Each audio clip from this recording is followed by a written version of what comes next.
And welcome to the last day of the summer school.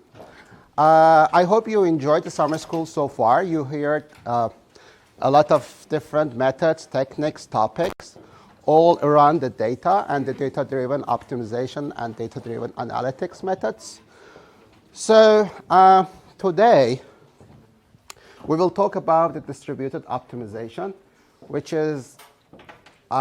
provides you very important, efficient mathematical tools to be able to handle and solve very large-scale optimization problems.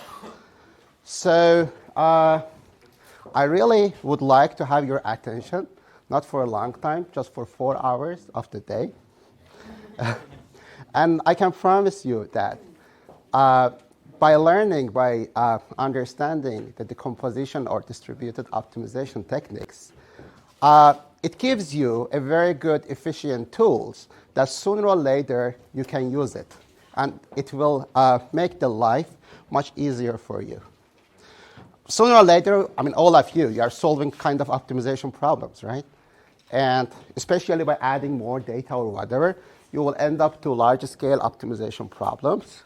And you will need decomposition techniques or distributed optimization techniques to be able to solve very large-scale problems. So I hope you will pay a good attention of yourself for today to understand these techniques. And the lecture today will be kind of introduction tutorial. So I will try my best to keep the whole lecture very simple, just trying to explain the concept, the notion of each technique in a simplest way. And then, if you get this concept, if you get the notion, and if you can solve a very small, trivial problem using decomposition techniques, I promise you, you can easily implement it for a much, much more complicated problems. Okay? So before starting, I would like to know how many of you already worked on decomposition techniques. Okay, a few. Any of you specifically worked on Bender's decomposition? 3, 4. ADMM? A few. And how many of you worked on both of them? Bender's and ADMM? 1, 2, 3. I hope this lecture will have also something new for you, at least getting new insights. Let's see. Well, it's a bit, we have a bit compact agenda, but please feel free to interrupt me whenever you like. But I really be grateful that you use this Cube microphone, where it's there. So please make sure that you are throwing it and you will use it.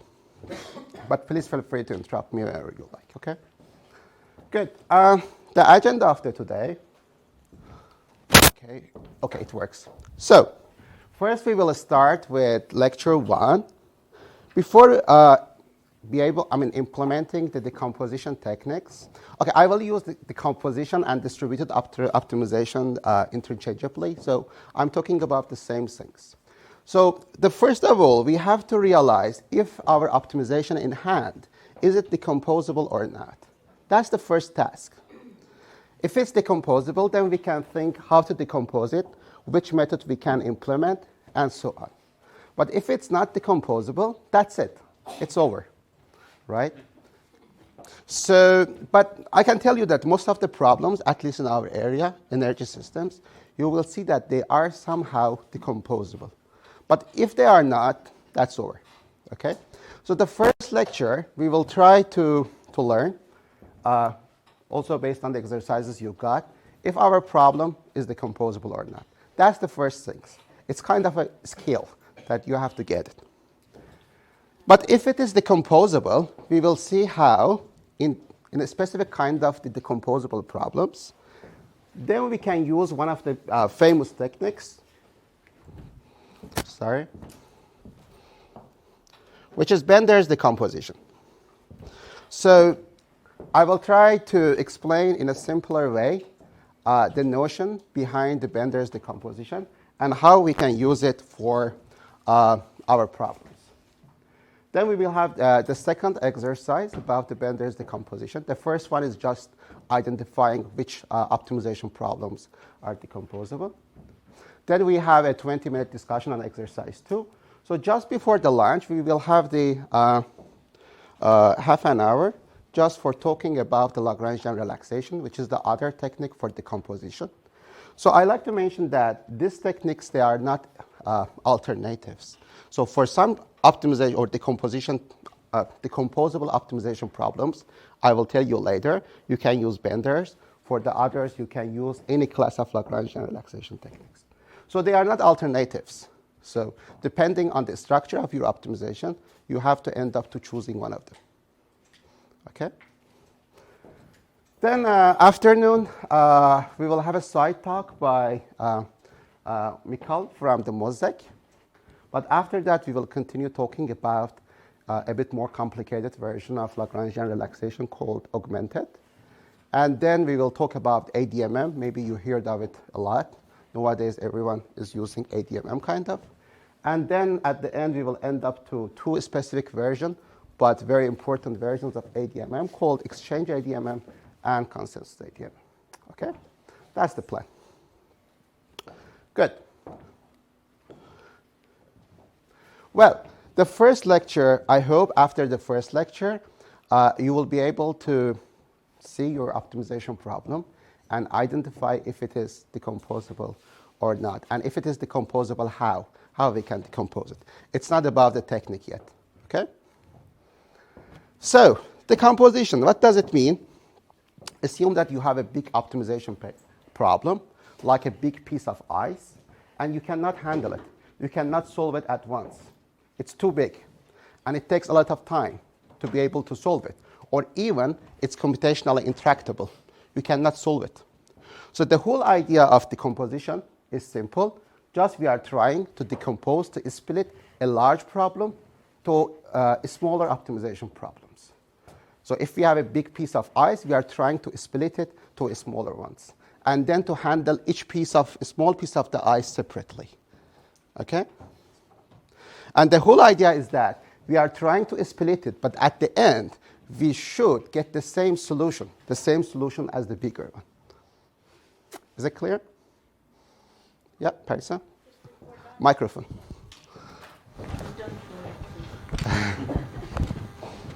Yeah. The thing is that when we are talking about a big problem, are we talking about... From the dimension. So we have optimization problem with, I don't know, millions of variables, millions of the constraints. It's a very big, the scale of the optimization is too big. And either it's really hard to solve it, computationally it takes, I don't know, a huge time, right? Or even it's intractable. We don't have any time limitation. We are happy to solve it even in 2 days, but we can't. It's intractable. So it's the CPU problem, not the memory problem. Both could be. Both could be, Both okay. could be. Thank you. Okay. Any other question? Good. So why do we need decomposition in energy systems in general? Well, more or less we can categorize our problems in energy to 2 types of problems. Either planning problems, we are making investment decisions for 10 years or whatever, and the other is the operational problems. We are making decisions a day ahead or an hour ahead or, 5 minutes ahead. So we like to make a decision and then to implement it in 5 minutes, in 24 hours or whatever, right? So for which of them do you think decomposition is important? Any idea? For the first one? For operational problems, okay. Why? For both. Let's start with operational problem. Why it's important? Because your planning horizon is much more less than planning problems. Yes, we have some time limitations. We have to make sure that in, by the day ahead market, we will get the results and we will be able to implement it, right? We cannot tell the people, oh, sorry, our market clearing problem is still running. Wait. We will tell you. No way. Huh? What about the planning problems? We are making decisions for 20 years, right? We like to know that in 20 years, what kind of generator or transmission line we should build. Here, do we really care of decomposition? Yep. Essentially two problems. You have an investment decision and you have a dispatch decision. That's true, but that's the decision that you don't need to have them really now. You can wait a couple of days. Yeah. The issue is that the problem might be computationally intractable. Believe me, my PhD was about investment, and without decomposition, there was no way to solve the problem. It was very easy to get a problem to reach a level that we couldn't solve it. There is no time limitation issue. But even if you run it, if you leave your computer for a week, still you don't have a result. So it's an intractability issue, right? So we have to kind of, so in the operational problems, we need the problem to be computational tractable, and we need to solve the problem in a specific time. But it's not the case in the planning problem. But for planning, still, we need to make sure that the problem is tractable. We can solve it eventually. Good. Any other reason for decomposition? That's the only reason you think that we need decomposition? Any other motivation? Privacy. Who said? Thank you. Microphone, because it's important. Could you please elaborate on that? Yeah, you can distribute the optimization problem to solve certain parts, for instance, at a household where you have data about the house owner, and you shared only part of the private data to a central aggregator and do another part of the optimization there. Good point. Very good start. Anything on top of that? Any other comment? Why decomposition? We think it brings or it preserves privacy to some extent. Yeah. Microphone. Maybe because when you decompose a problem, you could use only local resources, so you don't get data from other people. That's true. The reason is that when we decompose the big problem to a smaller one, assume that the smaller one, each of them is a market player, is a different agent. So each of them, they solve their own problem separately than the others. So this way you can preserve your privacy. It means that you don't need to necessarily share all your important information with the others. So this way you can protect your privacy, your information privacy. Is it clear? You may ask me that, okay, by learning, it's an iterative solution. We will see that any decomposition technique at the end is an iterative solution. Maybe the others, by inverse optimization, by learning techniques or whatever, they may be able to understand, to extract the information of the others. Yes, it might be. But decomposition, it makes it harder. And even nowadays, we are tools like differential privacy you may hear of. It's a very new hype. And if you add it, it's like systematic noises. And if you add it, you can protect your privacy, information privacy. We will not talk about this, but what I'm saying is that decomposition, at the end of the day, it helps to some extent to preserve your information privacy. Q.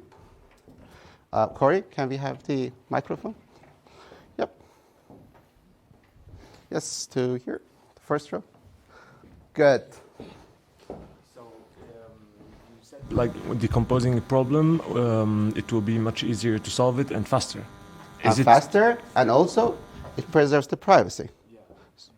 Is it faster because you can apply parallelization methods, or it's faster still because, for example, if you here have in the original problem 10,000 variables, if you split it to 10,000, then you have only one variable in each of them. So each of the small piece of the optimization, each of them is easier to solve because they are much smaller problems. in parallel with that you can apply parallelization methods. That's the in thank addition, you. That's yeah. the other good thing. So if you have these problems, now they are kind of independent at each iteration. So each of the problem can be sent to a different CPU, and you can implement parallelization. So you don't need to solve each of these small problems in a series way. You can solve them in a parallel way. And this is the extra layer that by that you can increase your computational efficiency. So it's faster in in terms of wall clock time, is it also faster in terms of CPU, accumulated CPU time? Thank you, very nice summary. Yeah, that's true. And we have the privacy. Any other benefit of decomposition? That's a question or answer? Okay, so Q. So I think one reason for decomposition is cost, because if you solve large-scale problems, and you need a lot of computing power and time. Sometimes for some problem, you need to solve the optimization problem. A lot of operation problems, it costs too much. So okay, that's also a good point. Yeah. Yeah, the last one. Then I have to continue. Yeah, just your neighbor. It can also be beneficial in keeping the data locally, that we do not have to communicate the data through communication channel to the central point. Keep the data there. Also, we need less memory and solve there, and then just send a little bit of signals. Yes, true. To some extent, true. Let me continue. Sorry, I have to stop at some point. Otherwise, for 4 hours, we have to talk about the benefits of decomposition without going in depth. I remember Thomas from TUM and some else. They are working on multi-carrier energy systems. For example, power and heat, or power and gas, or all of them. Or multi-area OPF problem. The OPF problem, Denmark and Sweden all together. Do you have any idea how decomposition can help you to implement your method in a more compatible way with the current regulations? Any idea? For example, we know that if you like to solve the optimal flow problem for heat and power at the same time, we need to solve co-optimization, right? So we need to dispatch at the same time power and heat as a single optimization problem. So it's power and, for example, heat. At the same time, we are trying to solve the dispatch problem for both of them together. But for example, in Denmark, the power, it has a different system operator. It's Energinet. While for heat, we have a totally different institute as the system operator. It's Varmelast. But when we propose something like this, it means that we are proposing a new institute merging, the two system operators, right? Mathematically, it's beautiful, but totally incompatible with the current practice. Am I correct? So how decomposition can help? If we can decompose this problem to two problems, power and heat, two different optimization problems, then we are respecting the current regulation to some extent, because each of the system operator, they can solve their own problem separately. But still, it's not very compatible with the current regulations because we need an iterative solution, which we don't have it now. But still, this one is much more compatible than this one. So here also decomposition can help. Agree? Very good. So you see, you have to learn decomposition if you don't know. Good. Have to know that our problem is decomposable. We have two structures, no more than that. Our problems are either decomposable using or by having complicating variables, or it's decomposable by having complicating constraints. I can explain you what they are. Complicating variable, it's a variable that if we fix it to a given value, like 10, like 100, then the rest of the optimization problem is separable. So this variable is like, sticking all the optimization problem together. And if we treat it as a parameter, then the rest of optimization can be separated. The other one is complicating constraint. It means that we have a constraint that if we remove it, if we relax it, then the rest of the problem is separable. And in literature, you may find different names like linking variable, linking constraint, or coupling variable, coupling constraint, or whatever. But in this course, I will stick to complicating. Complicating variable and complicating constraint. Is it clear? So we will have a lot of exercises in some minutes, and you will increase your skills in finding this complicating stuff. Okay? Trust me. So any decomposition technique that we will learn today, and in general, first of all, they are iterative techniques. And second, they will end up to smaller problems that we will call them subproblems, and a single problem that we will call it master problem. This master problem can be itself optimization or not, just an update. We will see. Okay? But that's the common point of all decomposition techniques. Okay, let's start with optimization problems with complicating constraints. That's a very simple linear problem, linear optimization problem. And to make the life easy for you, I have all the variables in colors, in blue, in green, in red, and all the black notations, they are parameters. Okay? So under the minimization operator, I list all our variables. And it's a simple linear optimization problem. Can you find here, or is there any complicating constraint that if you remove it, then the problem, this original problem, can be separable? Anyone? The last one. Who says the last one? Almost the half of the class. What about the others? Okay, one of you, could you please explain why the last one is complicating constraint? Cube, please. Yeah, to Vasilis? Oh, no, yeah. So basically, if we look at the structure of the problem, the first two constraints involve only the x from 1 to 3, then... The blue variables? Yeah, the blue variables, and then the third one, just the red one, and then the last ones, the green ones, whereas the last constraint involves all of them and prevents us from just separating, from solving 2, 1, and 2 That's true. type of structure. That's true. If you see the objective function is just additive, right? We have a different terms, each with related to different variable, and our constraints are separable. This block just includes the blue variables. This is only the red variables. This is only the green variables. But the last one includes everything. And because of that, we have to solve the whole problem together at the same time. Is it clear? And if we, as you see, we have 3 blocks of constraints, but the last one is nasty. And if we remove it, then this original problem can be decomposed to how many problems? 3, to 3 subproblems. Thank you. So the first subproblem, just including the blue variables, the blue terms in the objective function and the blue constraints, then the red one, then the green one. You see? Okay. And if you, in general, if you write the optimization problem in a matrix form, you may end up, so this is the coefficient matrix, the vector of variables, and the vector of right-hand side constants. And you may see that we have a row, we have a line, which is not very sparse. Most of its elements are non-zero. So we can say, it's probably a good candidate to be as a complicated constraint. Okay. Let's go for the other one, complicating variable. Again, to make the life easier, all the variables are indicated in color, in blue, red, purple, and green. Is there any complicating variable?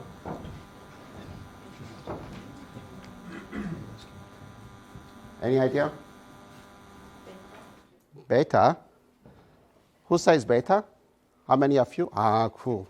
Almost everyone. Okay, anyone can explain me why? Someone new. Parisa, you answered before. Anyone else? Maybe you? Yeah. It's part of every constraint. Yep. So it's, Yeah, as you see, that's true. Beta is included everywhere. And if we treat it as a parameter, like 1, like 10, whatever, then these constraints will be totally separable. What about in the objective function? We have also a term including beta. If it's fixed, what happens?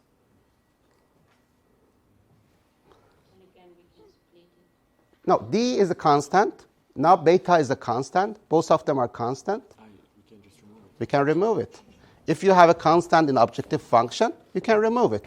If you maximize x, or if you maximize x plus 1, they are the same. The 1 is useless there, right? So we can remove it.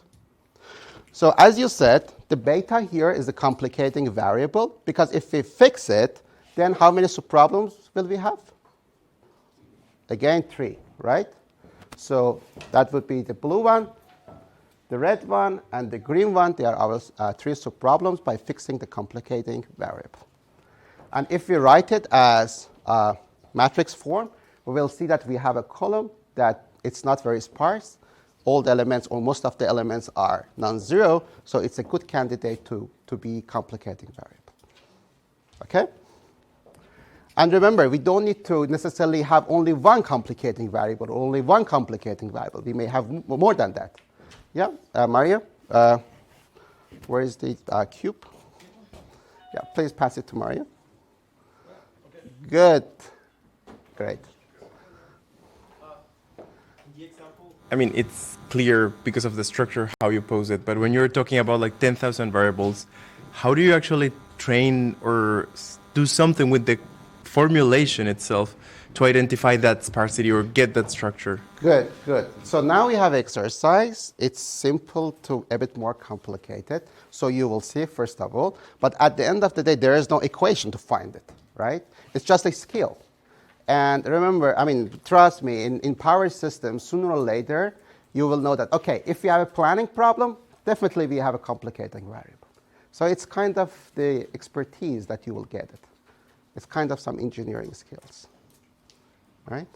Okay, so you have a piece of papers. So there you have 3 exercises, 1, 2, 3. So now it's the time for exercise 1. Exercise 1 itself includes 7 examples. So in the next 10 minutes, not 15, 10 minutes, first try to find if each problem is decomposable or not. If so, how?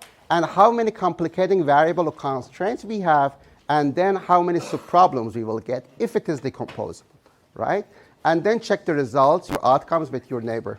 And then we will solve these problems together at the end. So for 10 minutes, please think of yourself. You will help me finding the results for each of exercise, and after that we will have 10 minutes break. So, exercise or example 1. It's the simplest one. Any answer? What do we have here? Yes, cube. Please be fast with the cube. That's their last row. Maybe you can pass it with a bit. Yeah. Thank you. Complicating variable. Sorry, I couldn't hear. Complicating variable. Okay, who is complicating variable? X6. X6 is complicating variable. So that's true. Why? It's everywhere. Very good. That's true. Okay, X6 is a complicating variable. How many complicating variables do we have here? 1. How many subproblems? 3. That's true. Thank you. Good. Example 2. But is it okay with everyone? Is it okay, right? Okay, good. Example 2. That's a power OPF problem. Okay, complicating variable or constraints. Do we have, or it's not decomposable? Any answer? Cube. Just first should say. Corey. Yes, good. One complicating constraint. Which one? The last one. And how many subproblems? 3. 3. Okay. So that's true, Corey. This is the complicating constraint. Can you explain a bit more, Corey, what happens? Well, it involves... If you fix it, what happens? If we get rid of it, then it breaks down into 3 subproblems where each 1, 2, and 3 can just optimizing their individual... That's true, Corey. value. If we relax this last constraint, we will have 3 subproblems. What is the first one, for example? Minimizing?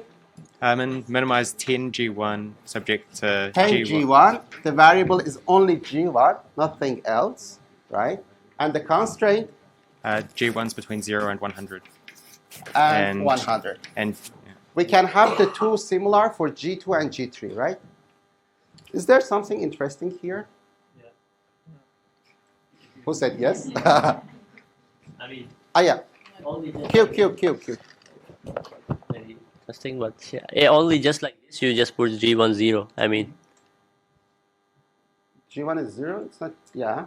if But at the first iteration, yeah, we are not talking about how to solve it. Yes, in the first okay. iteration, everyone will get 0. Yeah, okay. But it doesn't mean that we will ignore this constraint.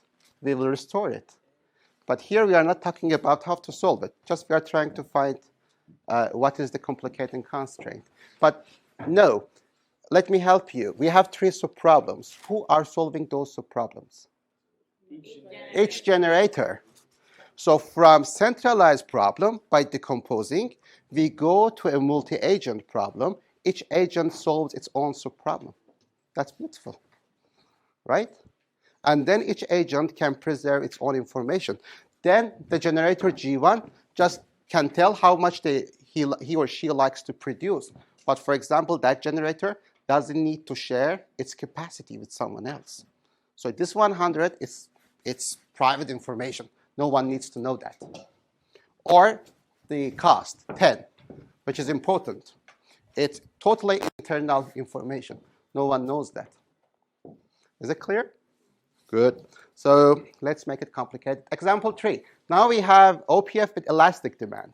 Demand, it's not fixed anymore. Complicating variable or constraints do we have? Q, please. Yep. Could you please pass it to here? One complicated constraint, the last one. Yes, and how many subproblems? 4. Again, 4. Now agents are not they are not necessarily only generators. The demands, the elastic demands, can also be, a part of agents who solve the problem. And the subproblem of the generator, the subproblem of the demand is maximizing its utility. 40 is the utility, right? Utility price. Is it clear? So as you said, we have 3 generators, 1 demand, so 4 subproblems, and still 1 complicating constraint. Let's make it a bit more complicated. The same problem, but over the hours. We have, for example, 24 hours, right? How many complicating variables or constraints do we have here? Could you please pass it? Yes? It's the same problem as before, but and the hours are not interconnected, so we have still 4. So we have 1 complicating constraint, the last one. It's not we have 1 per hour. Yeah. So it's 1 times the number of hours. H number of complicating constraints. Yeah. And then we have 4 subproblems times H.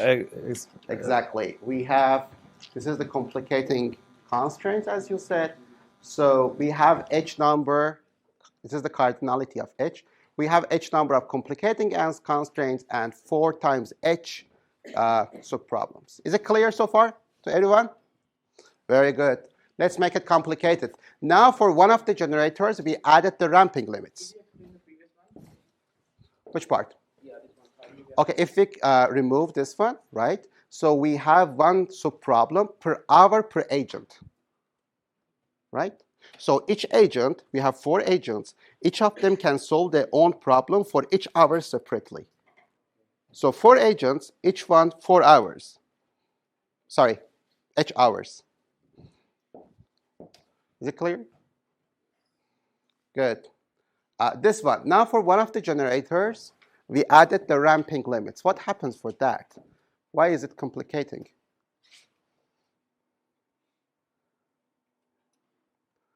Yeah, Vasilis, Q, please. Does it make the problem more complicated? It prevents from decomposing by hour because you have this lag relationship there. Exactly. This is the ramping limit, right? The production of generator at 1 hour with respect to the previous hour cannot exceed more than 25. It's an intertemporal constraint. It's time linking constraint. For that generator, we cannot solve the problem for hours separately unless we relax it. Is it correct? Okay, so how many complicating variables we have in this case? We have different options. Yep. Any answer? Emily? Yeah. Can we have, please? Pass it to Emily, please. Good. Well, you could do one optimization problem that's for all of the hours for G1. So what are the complicating constraints? Oh, the last one? The last one, the power balance. The power balance is the complicating constraints. How many do we have? H. H number. Then how many subproblems we will have? 3H plus 1. Yes. 3 agents, they don't have time linking constraint. So 3 agents, generators 2, 3, and demand 1, they can solve their problems for each hour separately. So 3H, that's it, plus 1. But the generator 1 needs to solve its own problem for all hours together because it has ramping limits, which links all the hours together. Is it clear? Very good job, Emily. Any other option? This is the option 1. What if we relax both ramping and last constraints? We can't do that, right? So the second option is that the complicating constraints are the last two ones, sorry. Assume that the last two ones, they are complicating constraints. It's possible, right? So then how many complicating constraints will we have? Pardon me? 2H, thank you. And how many subproblems? Pardon me? 4H. Very good. Or we have the other option, just removing the ramping limit. It could be also an option, right? So you see you may have different options. So between these two, do you have any idea which one you will go for? At the end, it's your choice, right? So if you have these two choices, which one you will choose? Yes? Numbers of H, you want to go for the first one because you have less problems to solve? Yeah, that's a good point. To be honest, there is no clear answer, right? Always we like to have less number of complicating constraints or variables, but more number of subproblems, right? It's always a trade-off. We have to see that for our specific problem, which one is better. Okay? But as you said, we have 3 options. If we only relax this, we will have H complicating variables, H subproblems, which is not very interesting option. If we relax only the last one, then we will have, as Emily said, H number of complicating constraints, 3H plus 1 subproblems. Looks much better than option 1, definitely, because with the same number of complicating constraints, we have more subproblems. And if we do both, we have more complicating constraints, which makes the problem complicated, but more subproblems. Good. The last one. Yes. This is an investment problem, planning problem. Is it clear so far? Good. What about this? Do we have complicating constraint or variable? The generator 3 is a candidate generator in this case. So here, X3 is how much the size of the new candidate generator 3. So this is the this is the expansion cost, this is the operational cost over the hours. So we are building generator 3, its capacity is a variable, and then after that we will produce power.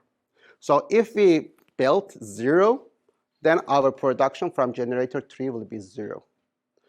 But this is, as I said, this is the expansion cost for generator 3, and this is the production cost from the old generators, right? We are trying to find a trade-off between expansion cost and operational cost. This is a typical planning problem, right? And our decisions are 3 operational decisions, 1 per hour, and investment decision, which is independent from hour. We are saying, for example, we are investing in 100 megawatt generator. It's not time variant. It's just one number.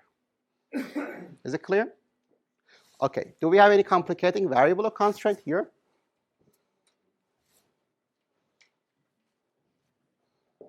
Any answer? Alina? We could have multiple again. We could relax the third one or the fourth one, I guess. We can relax this one. Okay. Okay. Now it seems that your mind is biased with complicating constraint, not variable. But for planning, there are always obvious choices for complicating variable. Do we have any complicating variable here? X3, thank you. X3 is always in the planning problems. Investment decision is a very good candidate to be a complicating variable. Why? If we fix X3, what happens? Yes, Corey, but louder, Q. If you get rid of the X3, if you fix the investment decision, it's at least in this problem going to break down into the H subproblems. Yes. Remember, this X3 is a time invariant variable, and because of that, we need to consider all hours together. If we fix it, if we replace X3 by, for example, 100 megawatt, we get back to example 1 or 2. Then we can separate the problem per hour. Yeah? And the beauty is that we have only one complicating variable, but H number of subproblems. It's a very efficient choice. Okay, that's the second option, but less interesting option we will discuss because we have more number of complicating constraints, while we have only one complicating variable. Okay, so let's review the options. Yes, either X3 is a complicating variable, or this one still is a complicating constraint, or maybe even you can find more. For example, Alina was saying that maybe also this is complicating constraint, right? So if X3 is complicating variable, we have only one complicating variable, but H number of subproblems. It's a very efficient choice. But if we go for relaxing the balance constraint, we will have H number of complicating constraints, but 2H plus 1 number of subproblems. Personally, I'll go for option 1 because it's much more efficient. Pardon me? You can try both. Thank you. Good. Any questions so far? Yeah, Emily, a cube, please. So you said that we had to choose one or the other? Yes. But is there like no way to have kind of some sort of sub? Both of them together? So like you have the GH1, the balance constraint as a complicating constraint, and then within that you have a sub loop then that you iterates. need to think of a hybrid kind of decomposition techniques. For example, because if you have complicating variable, you will use benders. If you have complicating constraints, you will use different technique, Lagrangian relaxation, right? So if you are thinking like that complicated way, it means that you need to use a hybrid methods, having benders and Lagrangian relaxation together, one iteration within another iteration. I'm not sure it's a very good idea, right? We are trying to make the problems easier, not more complicated, huh? Good. But it's a good mental exercise, definitely. My last point before going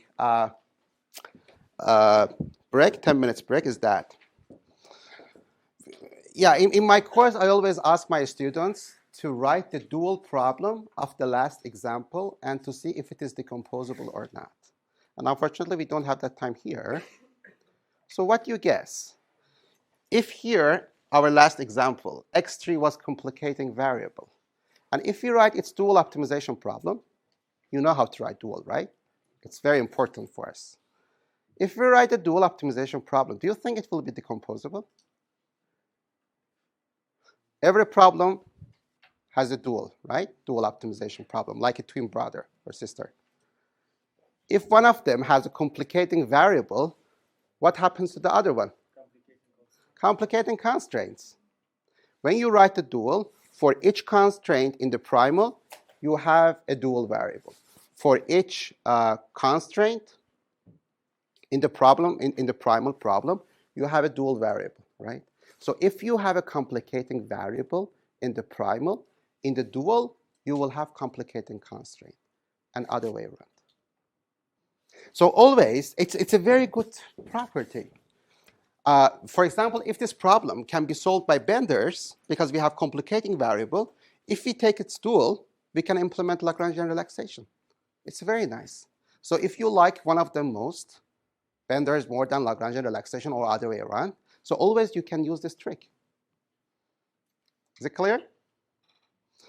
Very good. Yeah, that's the optional assignments if you like to work on more. But always it's a good idea that think of your optimization problem that you are working on and think, is it decomposable? It's always a very good idea. And you will find it very useful. No, we'll talk about it. Okay, just in the previous lecture, we talked how we can find these complicating things. But of course, we have some conditions when each decomposition technique can work, can converge to optimality. And then we will talk about, okay, if we have binaries, what will happen, right? But we are not in that stage yet. Okay. Previous lecture, you learned, okay, how to identify if our problem is decomposable or not. That's the first things, okay? Now assume that you realized your problem, optimization problem, is decomposable by having complicating variable. That's the case. And then you need to implement Bender's decomposition, which is a very good, efficient, powerful technique to decompose the problem. And by the example now we will see when we will realize ourselves when Bender's decomposition converge to optimality, to the global optimal point of the original problem. Okay? What I will have in this lecture, first geographic, by schematic, I will explain you how Bender's decomposition works. Then I will show it how to use it for a simple problem. Then you will have an exercise related to power system. But the math behind, to be honest, it required one lecture more. So I put the math behind, how the Bender's decomposition was invented. I have in the slides, but I will not go through that because of the time limitation, right? But the slides are easy, and you can easily follow them. So let's start to see where we can get. Okay, so hopefully after lecture 2, you know the notion, the rationale behind the Benders, and you can implement it to your problem. Let's see. Remember, we had this example, right? The planning problem, and we realized that one of the options is to treat x3 as a complicating variable. And always, I can tell you in the planning problems, the planning decision is a very good candidate to be a complicating variable.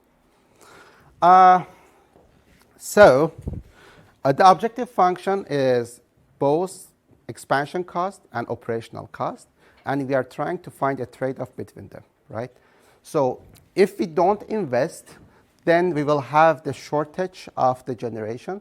It means that we will have load curtailment, right? And we have a big cost because of the load curtailment. But on the other hand, if we invest more, if we have a big unnecessary capacity to invest, then we have to pay a lot for the planning action, and then the cost will be high. So we need to find a trade-off between operational and investment cost. Is it clear?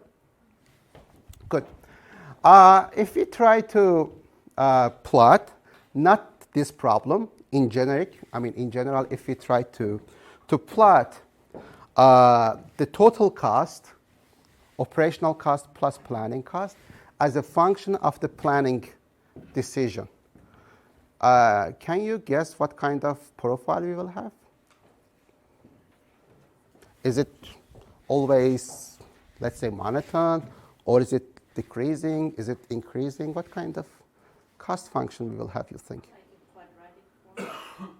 We can assume that exactly. First, here at this point, we have the lack of generation. We have load curtailment. We have a high operational cost. By starting increasing, investing in the generation, the cost will be lower because we will have less load shedding. And then at some point, we have extra unnecessary capacity while we are paying for the capacity cost, and the cost will start increasing. And as Paris has said, we can expect to have this kind of things. It could be quadratic, it could be linear, whatever, depending on your cost function, right? But the function will be something like this: first decreasing and then increasing. Do you agree? And for this case, and we have upper bound because we cannot invest in infinite capacity because of the budget issue or whatever. We can say that, okay, we like to invest at most 100 megawatt. We don't have budget more than that, right? So always we have some upper bound for our decision variable. Okay, for this case, it's very trivial that the best investment decision is here because there is a good trade-off. We have the minimum cost for operational plus investment, right? Good. So in this case, it's trivial. We need to invest in that amount of the capacity, like, I don't know, 100 megawatt or 50 megawatt or whatever. But the question is that if we don't have this plot, if we don't see it, how we can use Bender's decomposition to solve the problem? Okay? And I suggest you a procedure which is actually the notion behind Bender's decomposition. Okay? So assume that we don't see this plot. It's not visible, right? And just by few iterations, we are trying to find the best, the optimal investment decision. Do you have any idea how to do that?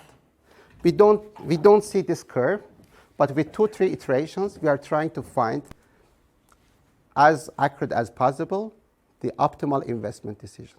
Can we do that? Do you suggest any procedure? Yes, Q?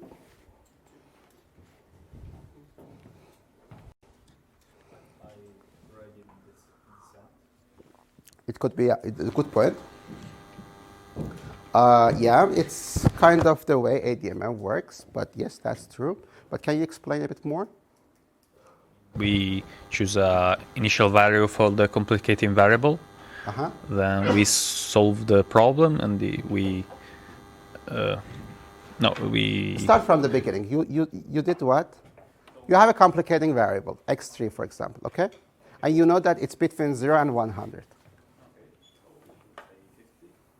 We assume it's 50, okay?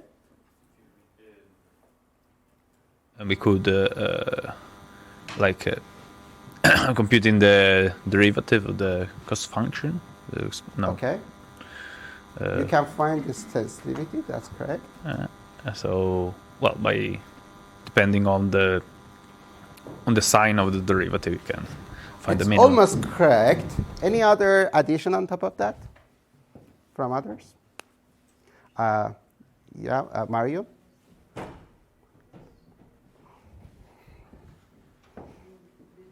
In approximation. I can't hear you. You can use cutting planes. That's true. Okay, but can you start? Okay, if you say that x is between 0 and 100, for example, our investment decisions, what you do first? The first action. Let's assume, for example, the first guess, initial guess, assume that x is equal to 50. Based on that, what can we calculate? Objective function, the total cost. So we can say how much the total cost is. That's good. And any other information we can derive based on that? The sensitivity, right? So if instead of 50 is 50.001, how much the cost will increase? So we can calculate numerically the sensitivity of total cost with respect to investment decision. That's correct, right? And sensitivity. If we have these two, what can we do, Marion? Build a cut. Now we can draw a cut. You have a point, you have a sensitivity, you can draw a cut. Good. So what we do, for example, we have this initial guess, we calculate the total cost. Remember, we don't see the curve, but we can get 1 point of that, and also we have the sensitivity, we can draw the cut. So far, so good, right?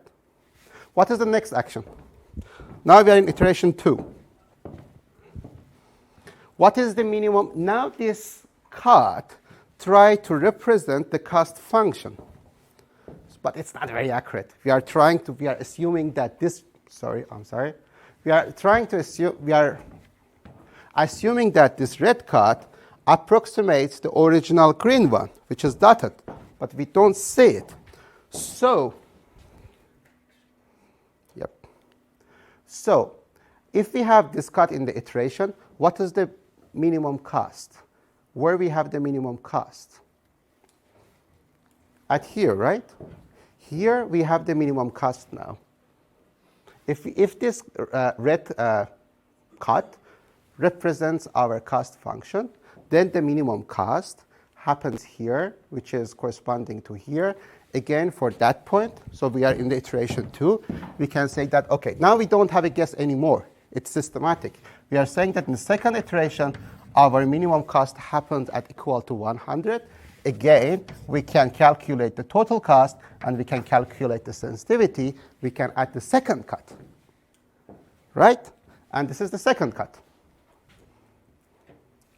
Now we have 2 cuts trying to represent the original cost function. Is it clear? Now where is the optimal decision in the third iteration? So this is the cost function, and the minimum happens here. Is it clear? So the corresponding investment decision is here. So then again, here we have in iteration 3, let's say now x is equal to 70, right? Again, we calculate the cost function, we calculate the sensitivity, and we add the third cut. So what are we trying to do by these cuts? Approximating as accurate as possible the original green dotted line, the original cost function. That's how vendors works. That's simple. Okay? Good. So, as you said, we are indeed constructing the original cost profile, the green dotted line, by using the cuts. As much as we have more iterations, we have more cuts, we can approximate better the original cost function. This is how Bender's decomposition works. Is it clear, or should I explain again? Clear? Good. If the original cost function was something like that, can we use Bender's? Any idea? Cube? Marian, do your best. Yeah, you can.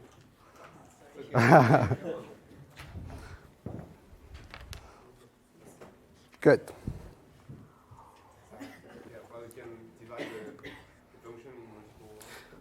Okay, we don't know this cost function beforehand. It's invisible, but it's something like this. If we see it, we could find we don't need the benders. I mean, the optimal point is visible, right? Okay, so please don't think more complicated way, right? Just we know that there is a cost function which is non-convex. That's the only information we know. Can we use benders? But it might get stuck in the local minimum. That's the point. You may get stuck in the local minimum point, right? You cannot assume that by adding these cuts, you will be able to reconstruct as accurate as possible this cost function. So, let me finish, sorry. So the condition, the necessary condition for Bender's decomposition to work is having convex profile for the objective function with respect to each complicating variable. I'm not saying convexity. It's more specific. The objective function profile with respect to each complicating variable should have a convex profile. So here, the objective function with respect to complicating variable, it should be convex plot. If it is not, then we have problem. You can use benders. It may converge or not. We don't know. And if it converges, we don't know if it's global optimal or not. Yep. Where is the cube? What's this is different of convex function? Like what's? Yeah, it's a bit more specific than that, right? So when it's convex, everything should be convex, right? If a problem is convex. Here I'm specifically talking about just objective function with respect to complicating variable. It's a bit more specific than this. With respect to them separately, or like Yes, for each complicating variable, for each of them separately, it should be convex. So if we have 10,000 complicating variables, we should have 10,000 plots, all of them convex. Clear? Okay. There's a very beautiful book by Professor Antonio Conejo, all about decomposition techniques, so I really recommend that. So in the rest of the lecture, I will use, for the benders, I will use the materials of that book. Also, the work of Professor Priera, it's a wonderful paper, and to be able to prove the bender's decomposition, I put it in the slides in a hopefully clear manner. I will not cover it, but the main reference for that is the work of Professor Priera. Okay? Good. This is a very simple problem. To be honest, it's trivial. You don't need to use decomposition to solve that, but we use it to be able to learn benders. It's from the book of Professor Conejo. So the original problem, it's that simple. It's not related to power systems, but in your exercise you will work. So we have only two variables, x and y, and assume that x is the complicating variable. So we are trying to learn how to implement benders to this problem. And believe me, if you learn this, you can implement benders to every problem, every complicated problem, which is decomposable by complicating variable, right? Just try to get the notion. Okay? Yeah. Yes, sure. I'm bringing this. Yes, I will. But I have to find first. Yes, there is. Okay, I'm writing again this problem in the board because we will need it later on. So we are trying to minimize the problem which has only two variables, x and y, and the objective function is minus y minus x over 4, and the constraints y minus x is lower than or equal to 5, and the rest y plus 1 over 2x lower than this, minus y plus x is lower than 10, x is between 0 and 16, and y is non-negative. And I assume that x is complicating variable. How we can implement benders? It's very easy. When we say that x is complicating variable, it means that we have to fix it to a given value. And what we achieve after fixing x is subproblem. We may have one subproblem, we may have multiple subproblems. In this case, we have only one subproblem whose only variable is y. Okay? So if we fix x, we are fixing x to an initial value. Of course, we have a constraint here saying that x is between 0 and 16. So we have to respect it. So our initial guess for x could not be 20. It should be feasible, right? So for example, assume that x is 1, x is 12, whatever, right? So x is fixed, and if x is fixed, we can move it to the right-hand side because it's a parameter, right? So what we will achieve is this one, that we call it subproblem. It's in green. As you see, all the x's, so this is equivalent to this constraint, just we move the x to the right-hand side because x is fixed. The same for others. This constraint only includes x. And if we fix x, this constraint is gone, right? Because we say, for example, x is 12. And in the objective function, again, x is constant, so it's gone. So what we have in subproblem is just simply this. Do you agree, or you don't?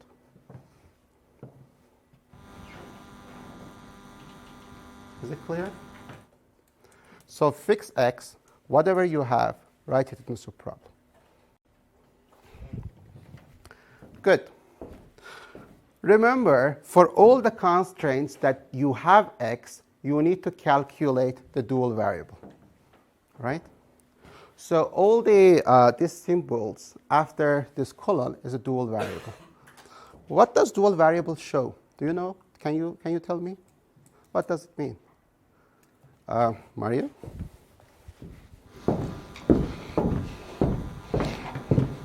What does it show? It shows the shadow prices, like the prices that. What does it mean? I need a bit more explanation than that. Like what you would be willing to pay in terms of objective to get an additional. Okay, yeah, but okay, I'm not talking about the economic, but it's correct. Oh. What? Okay, assume that this is not economic problem. I mean, mathematically, what does it show? Maybe you? Could you please pass it? It shows the marginal change to the objective given a marginal change to the right-hand side of the constraint. Thank you so much. That's wonderful. Yeah, it shows the sensitivity of objective function with respect to any perturbation to each of the constraints. Right? That's dual variable. Simple. So if you change the x fixed a little, how much the objective function, the value of objective function will change in the optimal point. That's a dual variable. Good. So we need to have the dual variable for all the constraints, including the complicating variable. Okay, clear? Then we need master problem. So problem solves the problem for y for given x. Then you get some feedback based on these dual variables. And these dual variables help you to construct your master problem. Why do you need master problem? To update the value of your complicating variable. Remember, in the first iteration, the value of x was initial, your guess. But from the second iteration, it's systematic. It's not guess anymore. How to update x using the master problem. And master problem to work needs the sensitivities. Needs these dual variables. Is it clear? Let me explain the master problem. But before that, is there any question? Not related to master problem. Is it clear? Let me explain you the structure of master problem. Master problem provides the lower bound and tries to reconstruct this problem. So in the master problem, the x is a variable. The complicating variable is a variable. So it's only a variable, it's x, and another auxiliary variable. I will tell you why we need that. So check the objective function. This part is the same. The plus alpha is whatever we have it in the subproblem. So the subproblem's objective function is represented by this auxiliary variable, which in this case is alpha. Alpha is a proxy. Alpha is a proxy of subproblem in the master problem. Is it clear? And from now you can tell that over the iterations, when we see that the value of alpha is the same as the value of minus y, we are done. It's converged. Okay? Very good. And the constraints. This constraint is our original constraint. We need it for updating x. We need the second one just in the first iteration, because in the first iteration, you will see that we don't have the last one. So if we have only alpha and we are minimizing, the value of alpha will be minus infinity. So we are trying to bound it from below. So it's just for the first iteration. And of course, it should be very, very a small value. I don't know, minus 10 to 6, something like this. Or big minus, sorry. But the most important thing, so I said alpha is the proxy of minus y. And I explained why we need alpha down just for the first iteration. But the most important constraint in the master problem, we call it cut. You remember cut from the plot we had, right? For each iteration, we are trying to build a cut. For the cut, what we need is the total cost function and sensitivity, the same as it here. So what we do is we have the sensitivities. You see pi, mu, delta, no, sigma, and gamma. And then their right-hand sides.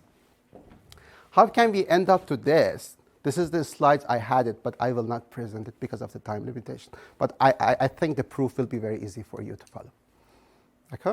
But please buy it from me for now. Is it clear? So remember, K, I is the current iteration, K is all the previous iterations. So if we are from in iteration 10, K is set of iterations from 1 to 9. So at each iteration, we are adding a cut. Why? To better approximate the original cost function or objective function. Okay? That's it. And how we can solve it iteratively? It's easy.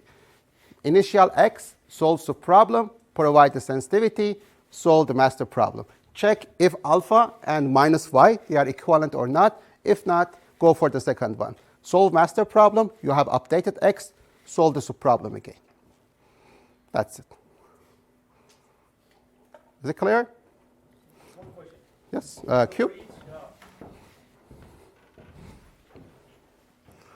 So we solved the master problem for each subproblem? No. We Because may I have see 10,000 subproblems, right. But always we have one master. Because yeah, I see alpha I and xi. So I is iteration. Okay.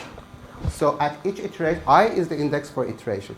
At each iteration, we solve one master problem. Okay, I get it. Is it clear? K is the index for all. So for example, if you are in iteration 10, it means that you have 9 cuts. So at each iteration, you have a cut. You save it for all the future iterations. At each iteration, you add a new cut. So if you have, I don't know, if you are in iteration 1000, it means that you have 999 cuts. Right? Is it clear? Yes? So it's K constants. K is index. K is index. So as you see, okay, pi k, it comes from the previous iterations. So pi k is a parameter. It's information coming from the previous iteration. So this is parameter, but this is a variable. It's in the current iteration. Then mu, coming from the previous iteration, we know its value, it's parameter. Parameter, again, it's a variable. Is it clear? Yes, Thomas? Unit cube? Yes. So if K just announces that it comes from the previous iterations, why don't you just call it I-1, for example? All of iterations. So. But it's only one value, pk. No. Okay. So we need to keep all the information we got from all the previous. So it's not just I-1. It's all iterations from the first iteration to the current iteration. So if you are in iteration 10, K is from 1 to 9, not just 9. Right? Alina? That means I have 9 constraints on alpha I. Yes. Like I-1. You have 9 constraints on alpha. Mm-hmm. Yes. Yes. So over the iterations, the scale of master problem is growing.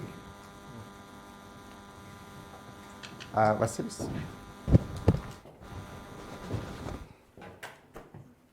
Good job. So this is like assuming recursive feasibility of the iterations, right? I didn't get your question. So, for example, when you solve the okay, I'm not talking about this particular instance of the problem. I'm talking when you have this problem and you make your initial guess and say you end up being in an infeasible space, you don't get the Lagrange function is not defined there. Okay. So far what we call it here is the optimality cut. Yeah. And we assume that for given values, of X of master problem, the subproblem is always feasible. Okay, it's a good question that I don't cover here. So what you can do, you can go for a bit more advanced benders, also adding feasibility cut.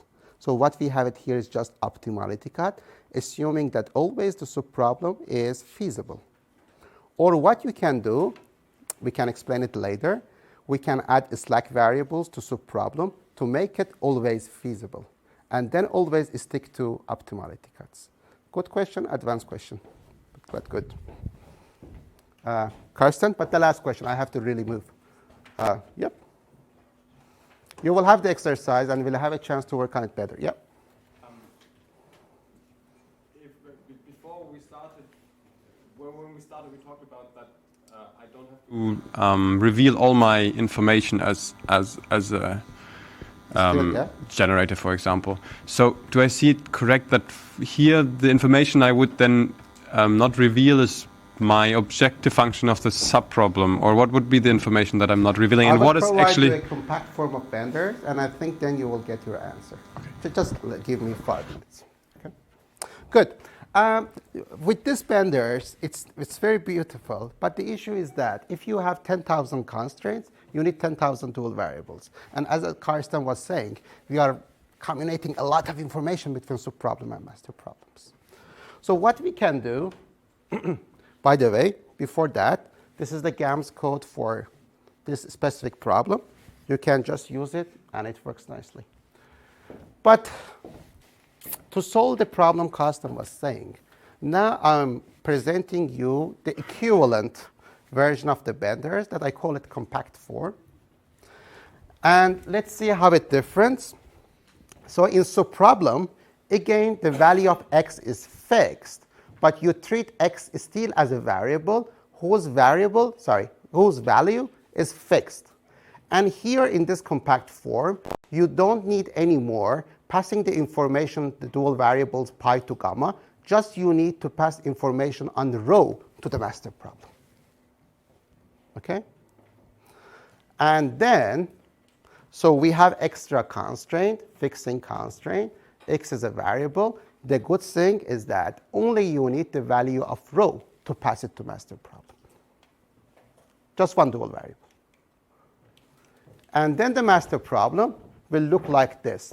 The same constraint as before, the same objective function, just the cut is this one. Now is the alpha. Again, 1 per iteration. We add 1 cut per iteration. Alpha is bigger than the objective function of the subproblem, but it's a parameter because it's from the previous iterations, plus only this row. This row, the current value, it's the variable x, which is a variable, minus the value of it in the previous iterations, which is parameter. This is exactly equivalent to the previous version. And I think, Carson, I answered your question here. Just you need to pass row from subproblem to master problem. It's much simpler. So the question is that, how can we show that this is equivalent to the previous one? Any idea? I show you 2 optimization problems, and I'm claiming that they are equivalent. How can I prove it? It's a general question. You have two optimization problems, or you have 1 optimization problem and 1 equilibrium problem. You are close, but not very correct. You can assume that both objective functions are the same? In general. Yeah. Maybe the objective functions are different. In general, I have 2 optimization problems, or 1 optimization, 1 equilibrium problem, or 2 equilibrium problems, and I'm claiming they are equivalent. How can I prove it?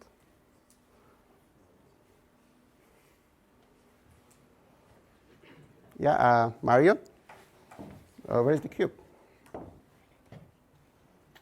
Microphone? Where is the microphone? I don't have it, huh? Okay, Kaz. Where? To Mario. You could show that they have the same optimal solution? Well, you mean that I have to solve the problem 1 million times for different parameters, inputs, to show they have the same? You're close, No, but I need the best answer. Juan? deriving the KKT conditions. Derive the KKTs of both the systems and show that they are equivalent.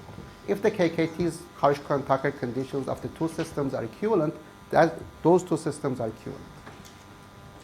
Good. So it's a mental kind of exercise for you, not today. We don't have that much time. But you can derive the KKTs of this compact form, the Friis form. You will see that they are equivalent. So these two are equivalent. Harsh-Tucker conditions. First order optimality. Huh? Convex optimization course. You have to take it. Good. This is the GAMS code. Exercise. How many of you knows about two-stage stochastic problem? Okay, let me explain you very quickly.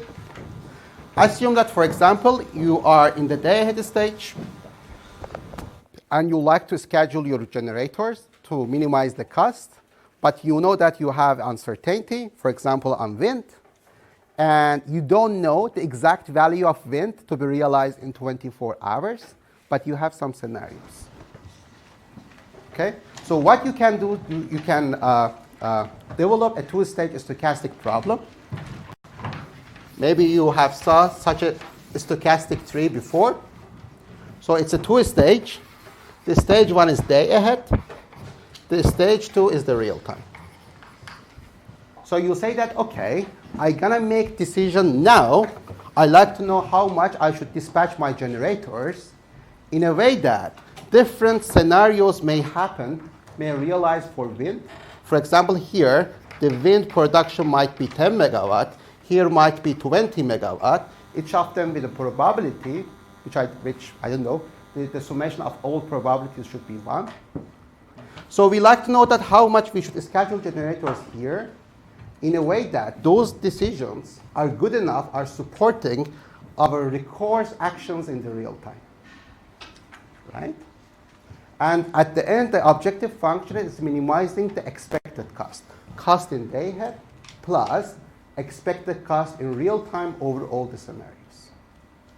So because of that, our decisions in the day ahead, let's say it's X, it's scenario independent. It means that it's not indexed by scenario.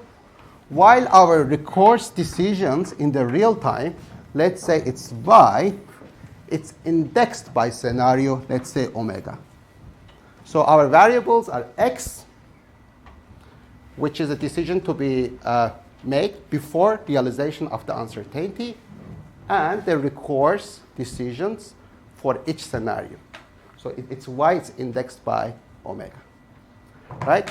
And when we are solving this problem, before here, so the main decision is X, but to make sure that also they are optimal for recourse actions later, which are Y omega.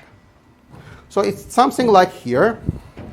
So we are trying to minimize our cost in day ahead plus, this is the expected operator over scenarios omega, expected cost in the real time. So our decisions in day ahead, our decisions in day ahead is the dispatch of generator G. We have only 1 hour, so it's not a multi-hour problem. So we are making dispatch decision for our generators G in day ahead, and as you see, we don't have index omega for that because it's day ahead decision. Then we have recourse action, the cost for the real time.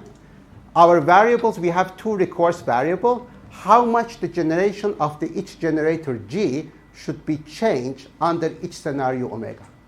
For example, here we say that the dispatch of generator G is 10 megawatt, but if scenario omega 1 happens, we have plus 1 megawatt.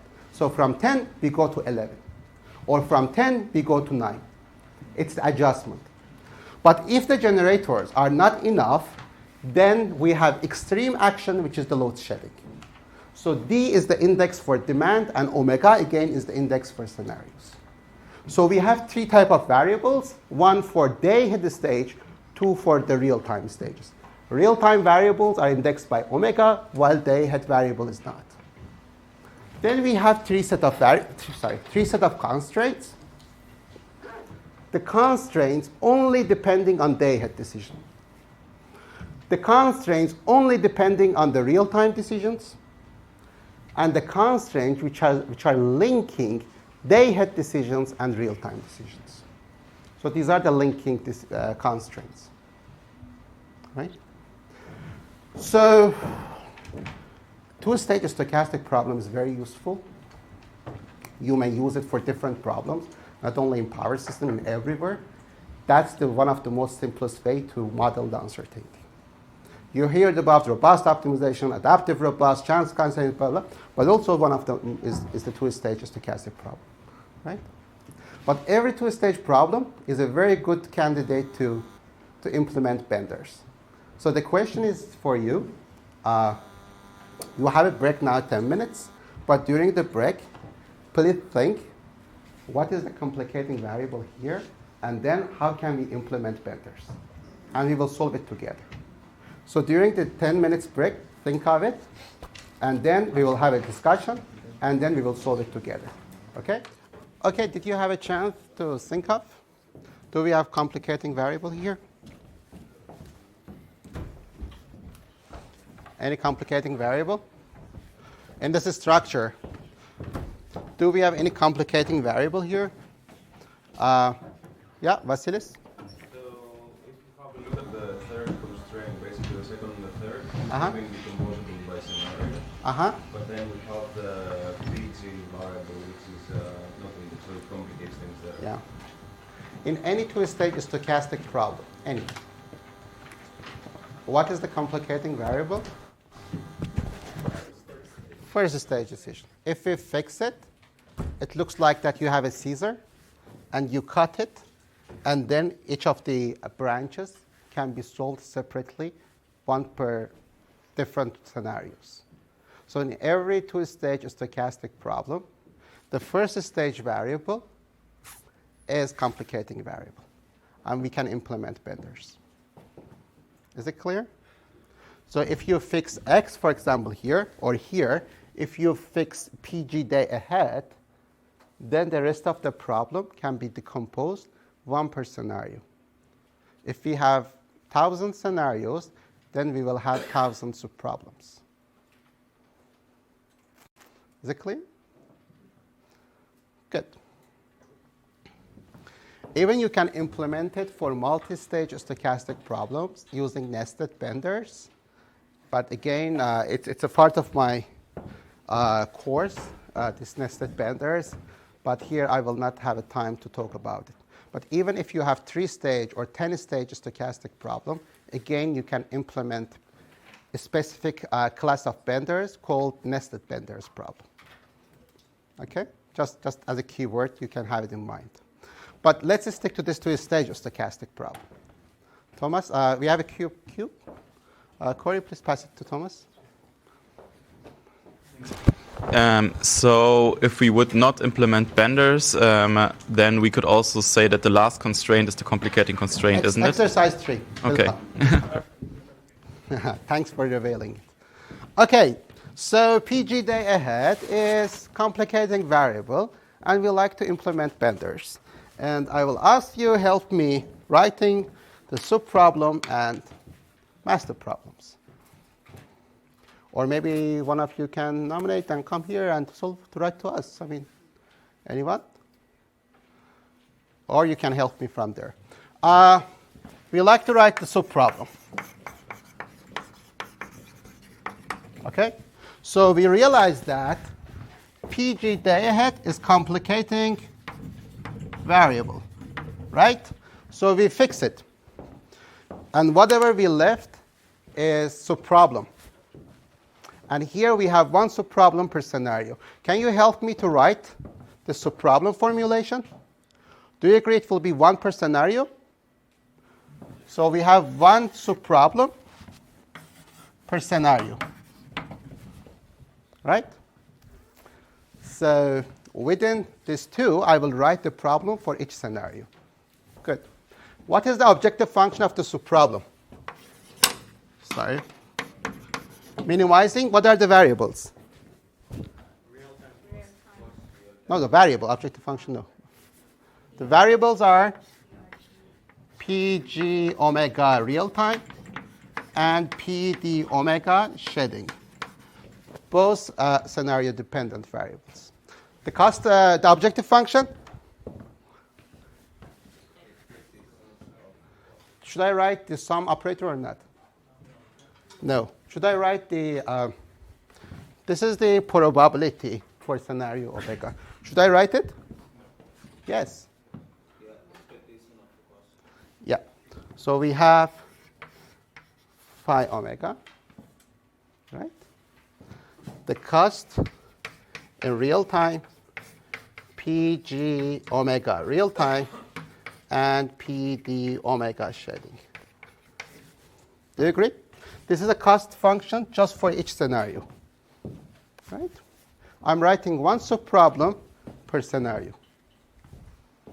Do you agree so far? Good. Subject to, should I write the first constraint here? The first constraint, should I include it here?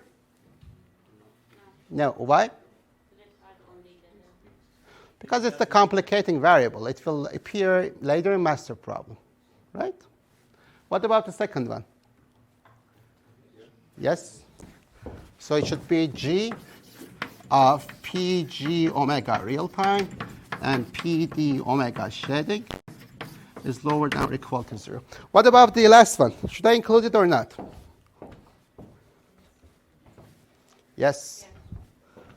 Okay. So I'm going to use the second version of Bender's in the compact form. So I will add later a fixing constraint. So here I write it PG day ahead, but not fixed yet. I will add a constraint later. And these two real-time variables.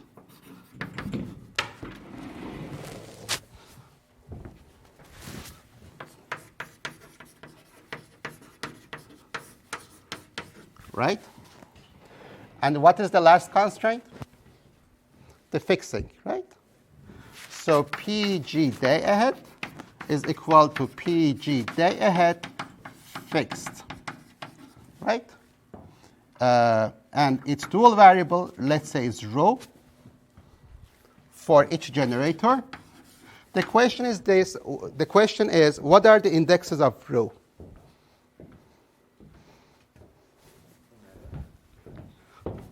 Only omega. So what are the indexes of rho? Just G, just omega, or both of them? Both of them. This constraint is 1 per generator, so it takes G. And remember, the cost function is for each omega. And the dual variable is the sensitivity of objective function with respect to that. And the objective function is specified for each scenario. So the dual variable is rho with indexes G and omega. Does it make sense? This is our subproblem, 1 per scenario. Any question?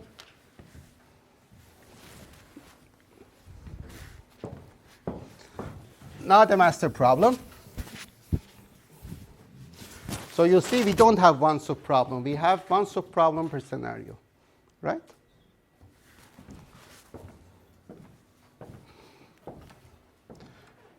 Please don't be shy. If there's something unclear, Cube, the microphone. Yeah, Thomas, please pass it. Are there the G constraints are for each G, right? Sorry, so, I didn't get it. I didn't hear. So each constraint is for each G. I mean. Yes. Sorry. Okay. Yeah. Okay, just to be sure. Thank you. No. Okay. Oh. It might be. Yeah, I wrote it in a compact manner, right? Because it's functions, right? It might be for each G, or it might be for each D, or it might be their summations, right? All like right. power balance equality. So it's just for per omega. So since I wrote as a compact form, I didn't wrote it, right? But the last one is not a function. It's just fixing the variable. So it's clear that it's for 1 per G, right? but all of them is 1 per omega, right? So depending on what your function is, you can write 1 per generator or 1 per demand or whatever. Yeah, please pass the, there's a question from that. Should I add the PGDA as a variable in this problem, or it doesn't matter? Thank you. Thank you for your point. Yep, very good. Sounds that you got it. Thank you. Please pass cube to Parisa.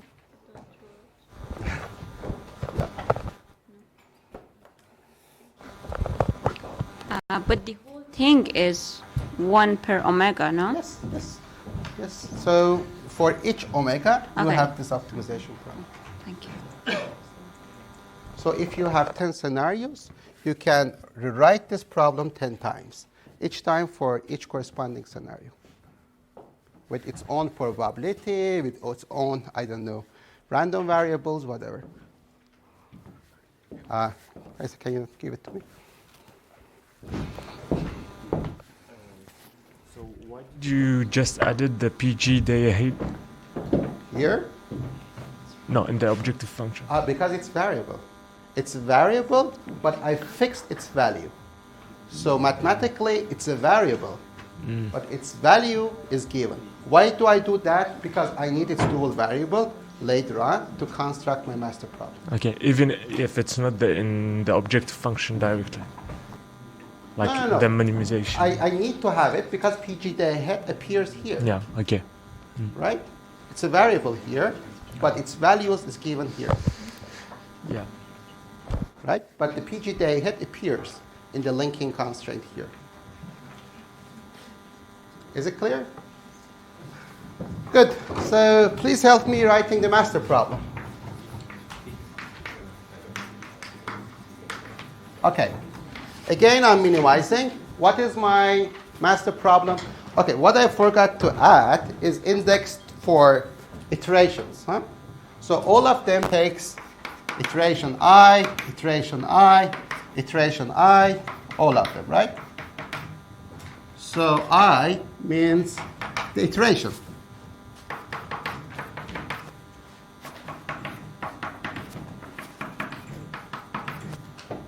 Right? That's it. So at each iteration, we are updating our variables, we are updating our constraints, and also we obtain the variables for that iteration.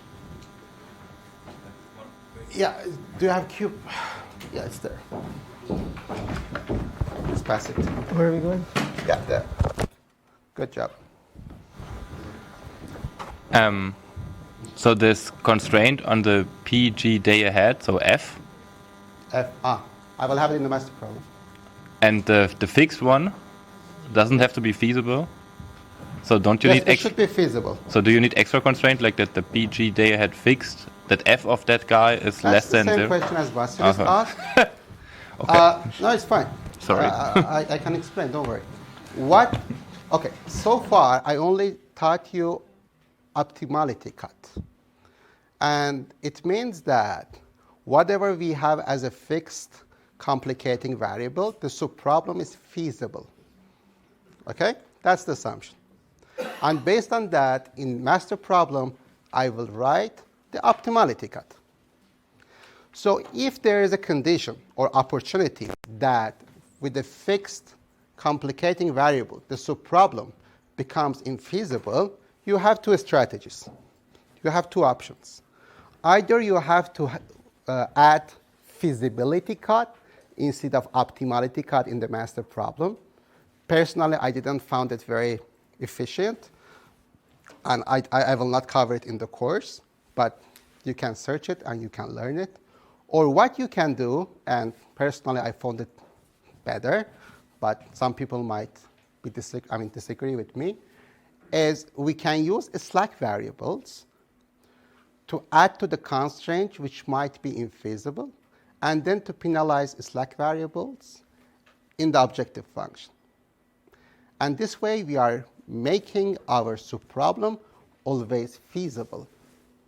then always you can stick to optimality cuts.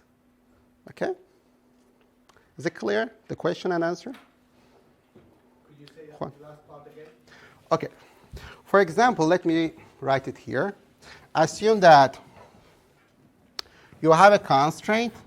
A is equal to A plus X is equal to B. And X is the complicating variable whose value is fixed. And you're worried that with fixed X, this constraint is always infeasible. So your subproblem becomes infeasible. What you can do, you can add two slack variables here. Let's say plus C minus D. They are slack variables. And then you can penalize them in the objective function. So C and D will take value if the problem is infeasible. So C and D will help you to avoid having feasibility issues. Okay? You will penalize C and D In the objective function. of the subproblem? Yes, yes, this is a subproblem constraint. Okay. What I meant was Let's assume so far that our subproblem is always feasible. Yep. What I meant is the second point, the second alternative. Second alternative is that if subproblem is infeasible, instead of optimality cut, you can add feasibility cut. That I will not talk about it today. Okay? Good. Okay, master problem. What are the variables? P, G, day ahead at iteration I. That's it or something else? Alpha, the proxy variable. So alpha, always you have one alpha at iteration I. Irrespective of how many subproblems you have, always you have one alpha. We call it uni-cut benders. I will tell you later if you would like to have more than one cut per iteration. But let's keep it simple. Okay, what is the objective function?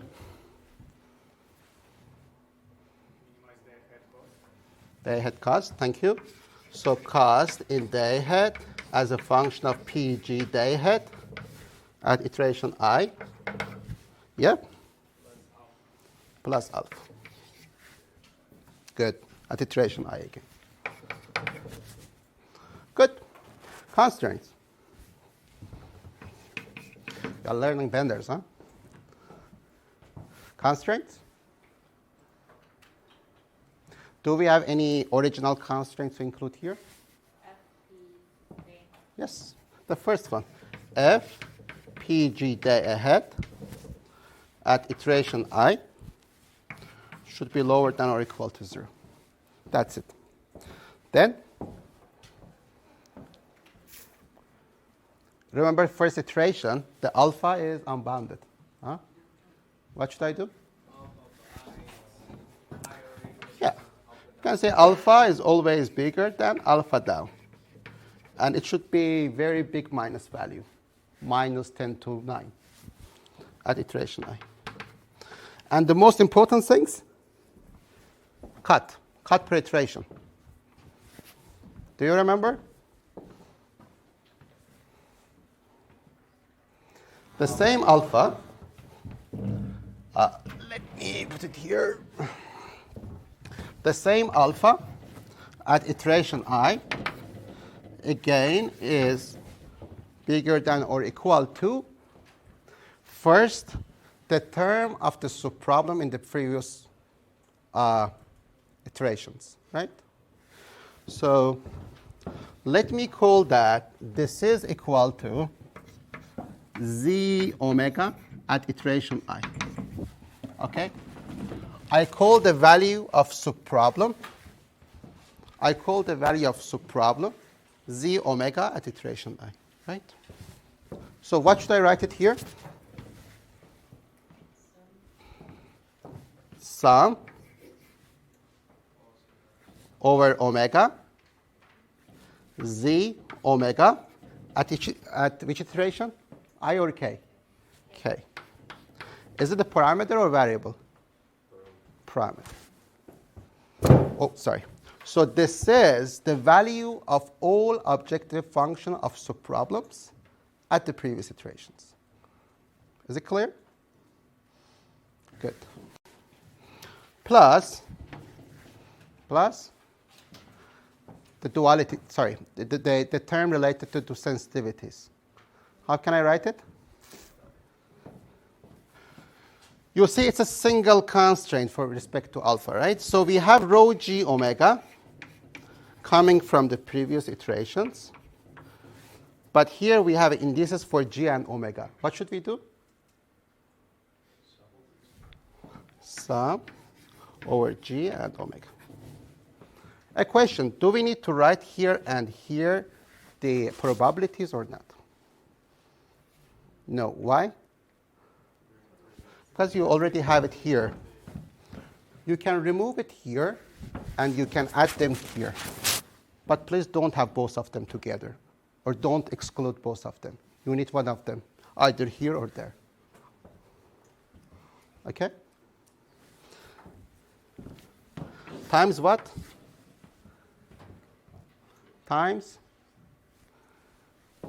PG day ahead at iteration I, which is our variable, minus its value in the previous iterations, k. And the k is from 1 to I minus 1. That's it.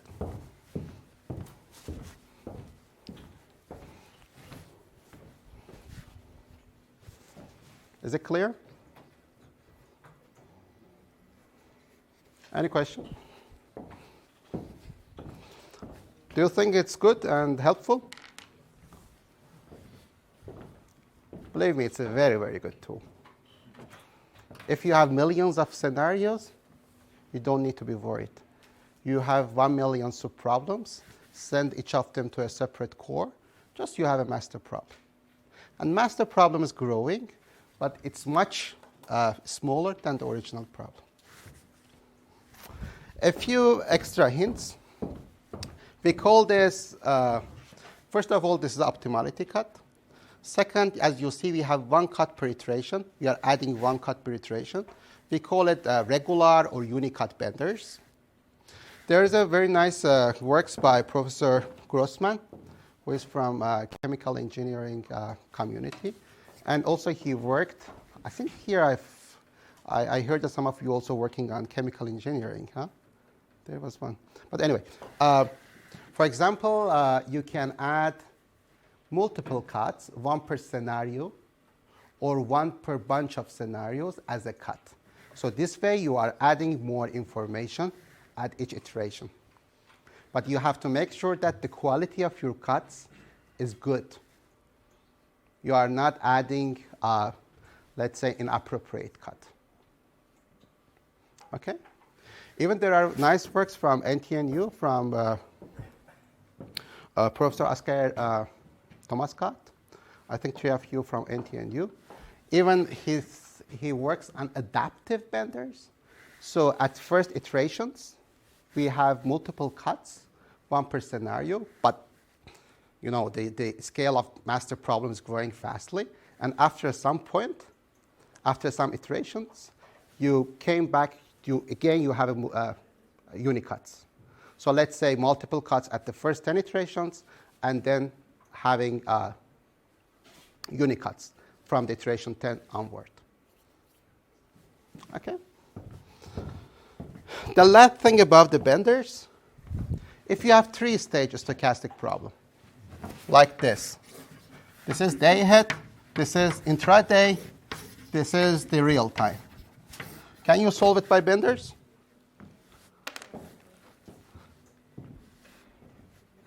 How we can solve it by benders? Pardon me? Okay, this is again extra material that you can learn just for triggering your mind. As you see, each of them is a 2-stage. 1 2-stage, 1 2-stage, 1 2-stage. You have 3 nested collection of 3 2-stage stochastic problems. So just you need to solve it forward and backward way. And the method will be nested benders. And it's the foundation of stochastic dual dynamic programming. It's just some keywords for you if you are interested. That's it. It was my lecture about benders. So The last thing. So this problem, as you see, you solve. So you solve master problem. This one. You update the head variables. You solve the subproblem per scenario. You got the sensitivities. You send back it to master problem, until the value of z omega and alpha becomes the same at each iteration. They converge. Okay? So, are you keen on mathematical background behind benders, how to end up to this formulation? Sorry, I don't have time here. You have to come my course. It's a semester-wise course. And then I can tell you how to end up to Bender's formulation. At least now you know how to implement it. But what is the mathematical background? You have to read the slides yourself. Good. I have 20 minutes to start the Lagrangian relaxation. Any question? We are going to conclude Bender's. Yeah, Mario, you need the cube microphone. I don't know if this will be covered later, but like, if you have like integer variables that you don't have the duality. Good. Yeah, good. Mario pointed out a very good question. From subproblems, we need dual variables. And if this problem is mixed integer, there is no dual variable. It means that we are screwed then, right? If this problem is mixed integer, we cannot get dual variables, right? The feasible space is discrete. So what to do that? We can't use benders. What we can use, the other technique, we call it primal benders, or column and cut generation, CCGD, column and cut generation decomposition. Sorry, again, I cannot cover it here. The whole idea is that here you try to build your cuts, not based on dual variables, but based on the primal information from the subproblem. It's a bit less efficient than the benders, but check the primal benders. It's a very good technique. That's one. The second one is, I don't know you heard of Danzig-Wolf decomposition or not. Again, I can't cover it today. But for Danzig-Wolf, again, you need just the primal information from subproblem. You don't need the dual variables. But the Danzig-Wolf problem, from the dimension perspective, can grow very fastly. But also there is a very nice paper by Professor Andy Philpott in Operations Research in 2000-something. It's a very good paper, and you can read it. The other heuristic, which is heuristic, you can relax binaries here between 0 and 1, try to make it tighten, and then you can get the duals. If the binary variables there is not very important for you, for example, you are making investment decisions, you don't really care about the unit commitment binaries in the operational, maybe you can relax it, and then trying to tighten the relaxation here. Could be efficient, but at the end, heuristic. But maybe you are fine with that. Okay? Is it good enough? Good. Should we start Lagrangian relaxation? Can you give me 20 minutes of your time, your life? And then I will explain the principles of Lagrangian relaxation. Then we can go for lunch. Okay? But I think before that, before going lunch, Anuba is here for spreading the feedback forms. Okay? Please make sure that you will fill in that. It's very important for us. Any extra question?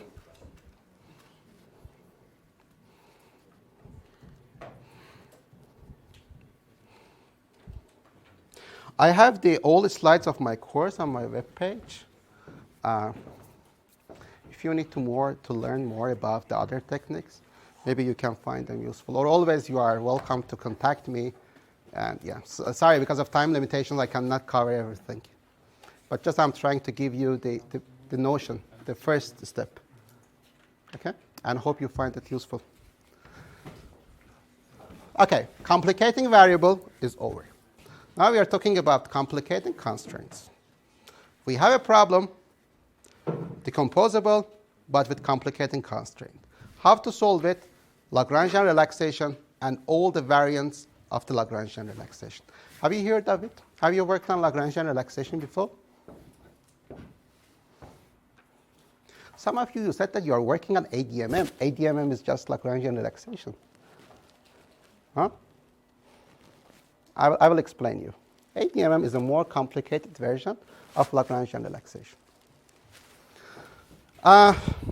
Also, Lagrangian relaxation is known mostly in control community. They call it dual decomposition, while they call it Bender's primal decomposition. Okay, I will explain you why. Good.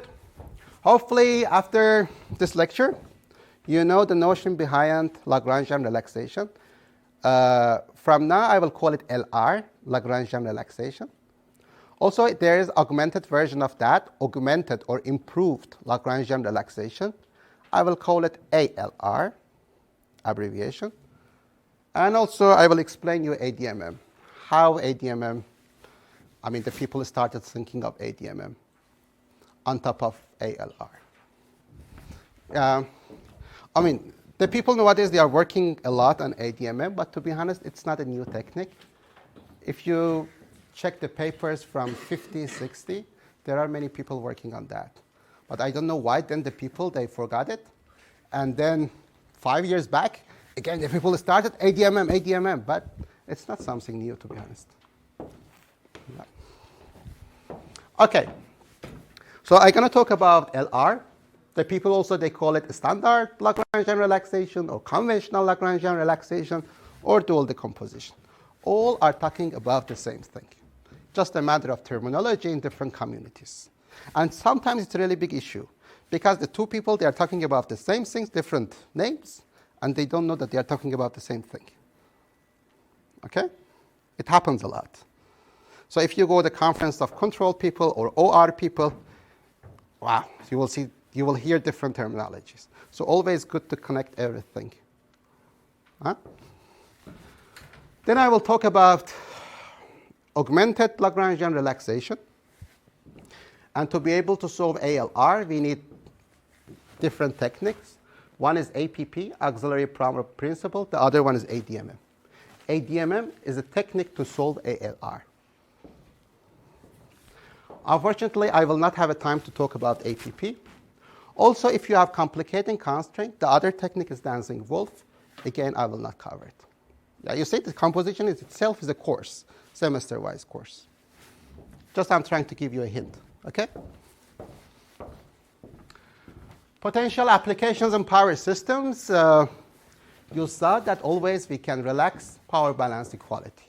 We can relax ramping limits. You saw in the exercise one, right? There are potential applications for Lagrangian relaxation. Or multi-area OPF. You have two regions, Sweden, Denmark, connected by a tie line, single tie line. If we don't have that tie line, the two OPF for two different countries can be solved separately. Can we do that? Yes. Just search multi-area OPF problem. All are based on Lagrangian relaxation techniques. Or for Thomas, I was telling about power and heat. Power and heat or power and gas just connected by equality. We are saying that the fuel consumption of gas-fired power plants, it's a demand for gas side, just based on one single equality. If we remove it, the two sectors are totally separated. So they are all good candidates for implementing Lagrangian relaxation. Okay? Good. Again, I'm going to talk about the book of Professor Conejo, my former PhD supervisor, and also the great paper of Professor Stephen Boyd from Stanford on ADMM. It's super good, right? You should always have it printed and have it in your library. Some historical information. The theory of LR, Lagrangian relaxation. I have to appreciate again Professor Conejo for passing me all this information. I have to acknowledge. So all this theory of LR was built for continuous variables, for continuous problems, not binary as Mario was telling. In 1950, 1940, something like this. And I will tell you later that we cannot use LR for any kind of problem. And this is why augmented LR came after that. We can use LR only if our objective function is continuously differentiable. It means that if we take the first derivative, the derivative is continuous. It's not fixed, like quadratic objective function. If we have quadratic objective function, we can use LR. Otherwise, we have to use augmented LR. I will get back it later. Okay? So LR works very good if we have relatively low complicating constraints. And the people used it a lot in 19th for OPF problems, for relaxing power balance equality or ramping. There are very nice papers by Professor Russ Baldick from Texas. You know him, huh? And he has a lot of papers implementing LR, ALR to unit commitment problem, to OPF problem in 1991, 1992, so on. So it's not really a new thing. So LR is a very good, it's very efficient, but the issue is that it works only if, as I said, the objective function is, for example, quadratic. If we take its derivative, the derivative is not constant. So LR usually doesn't work for linear problems. But ALR works. And I will tell you what ALR is. Okay? Very good. So as I said, LR works very nicely if the objective function is quadratic. Why ALR can work for any convex objective function. It should be linear, it should be quadratic, or whatever. Okay. I have 10 minutes to explain you the notion behind LR. It's super simple. Don't worry. This is a simple linear problem. The only variable is xi. We have I number of agents, right? And all trying to minimize the total, the aggregative cost function. And two constraints, one per agent, and two constraints as aggregative, right? Is it decomposable? Is this problem decomposable? Do we have complicating constraint? Should we repeat exercise 1? Please don't put me in that situation. Pardon me? The last two. The last two are complicating constraints. Why? Because it's for all the... Cube. Correct? Yeah. Because if we want to solve it for each agent, those are including all the agents. That's correct. These two constraints link the variables of all agents together. They have some operators. So if we relax them, then we can solve the problem for each agent I separately. Do you agree? Good. We have complicating constraint. These two. And remember, lambda and mu, they are our tool variables. Or you can call it shadow prices or shadow variables, or you can call it Lagrangian multipliers or whatever. All are the same things. The sensitivity of objective function with respect to any perturbation in which of those constraints. Okay? So far, so good. How can I get rid of those constraints? I like to remove them from my feasibility set. How can I do that? Yeah, but I like to derive equivalent optimization problem. I'm not just relaxing it. I have to have them at the end, right? I'm not solving a different problem. I need to solve that problem, but in a decomposed manner. Okay, let me reword my question. How can I get rid of my constraint and move it to objective function? Pardon me? Partial Lagrangian function, that's true. Okay, so you're saying that, Michael, right? I'm trying to, you say that, okay, move this two to the objective function, How? Just saying that this plus this constraint, or what?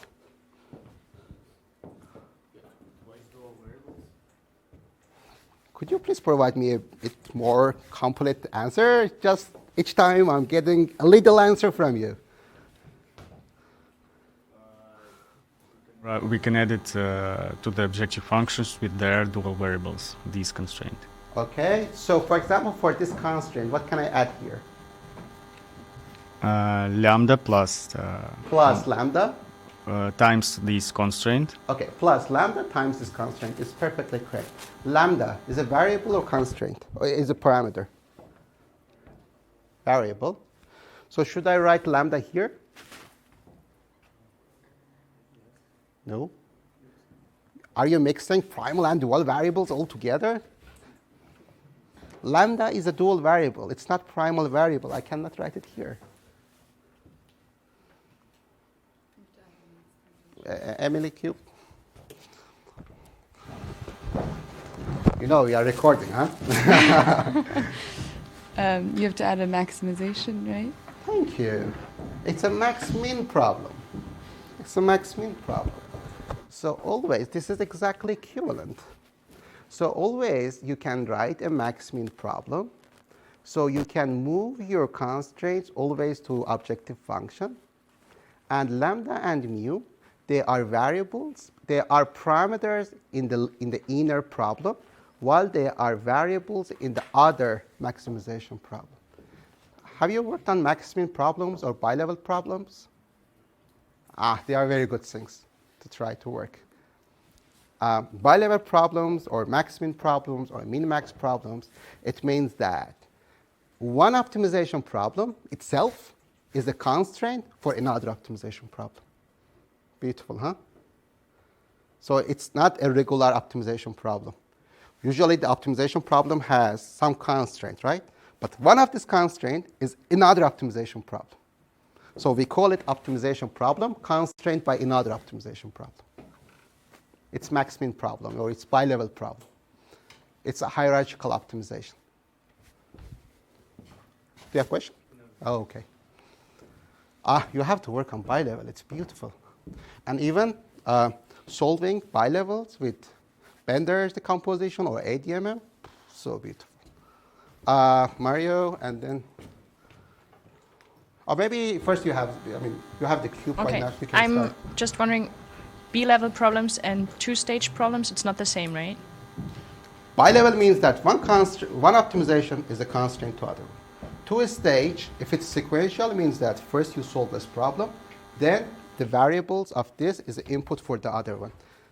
They are in the same level. Optimization is one is father, the other one is parent, or one is master, the other one, okay, it's a slave or whatever.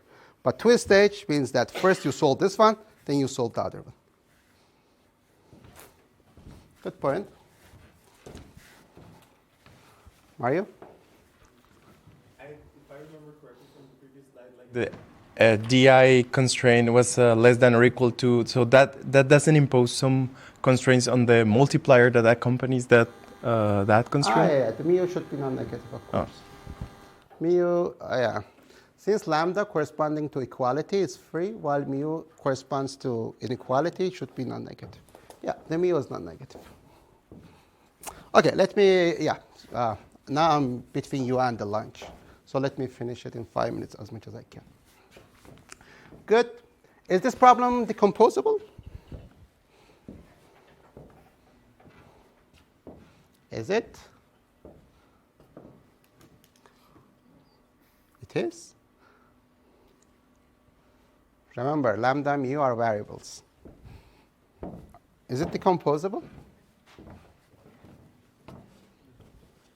It's not. It's not. Not yet. Not yet. How to make it decomposable? Remember, we are talking about Lagrangian relaxation. By the name, you may get some idea. How to make it decomposable?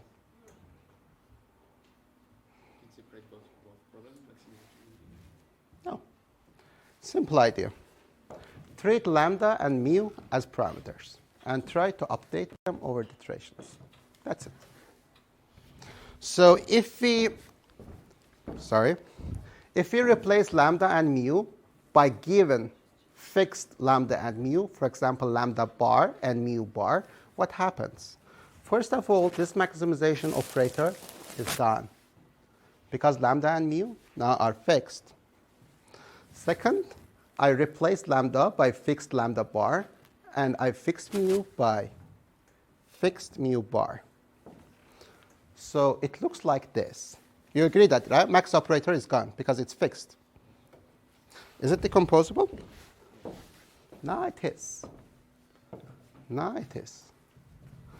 So what I'm trying to do, yeah, they are parameters. It's decomposable, and that's it. For each agent, we need to solve this problem. Alina, do you agree? It's beautiful, no? No, it's really beautiful. It's math is always beautiful. And just your mission is to update lambda bar and mu bar over the iterations. This is why we call it dual decomposition, because over the iterations, we are updating dual variables. The control people, they call it benders, primal decomposition. Why? Because over iterations, you update primal variable. Okay, so that's it so far. I will tell you after the lunch and after the Mosaic introduction section how to update mu bar and lambda bar systematically. Okay? There was a question, huh? Yeah, the last question before the lunch. Then ask your questions offline. Yeah, I mean, probably you tell us, but will this converge always? So you can either... Convergence, I will tell you. Okay. As far as the problem is convex and your objective function, it's continuously differentiable, yes. I'll not give you the proof, but yes. Thank you. But just before starting, as a hint, you know, ACOPF problem, the gas flow problem, the heat flow problem, all of them can be written as conic optimization, right? So, yeah, it's not what I'm going to talk today, but it's conic optimization is something that really, really we need to learn. And it's essential in energy systems. Okay, let's get back to our business, decomposition. Any questions so far?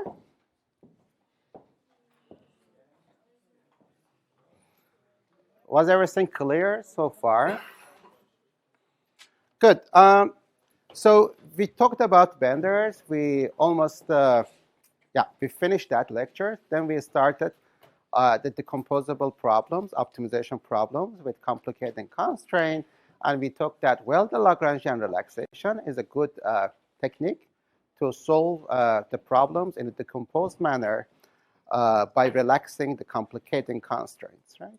And we argued that, well, this is a good technique when the objective function of the original optimization problem is continuously differentiable. It means that when we take a differentiate of the objective function, it's continuous. It's not constant. For example, the quadratic objective function, right? And we took that, well, how to get rid of the complicating constraints.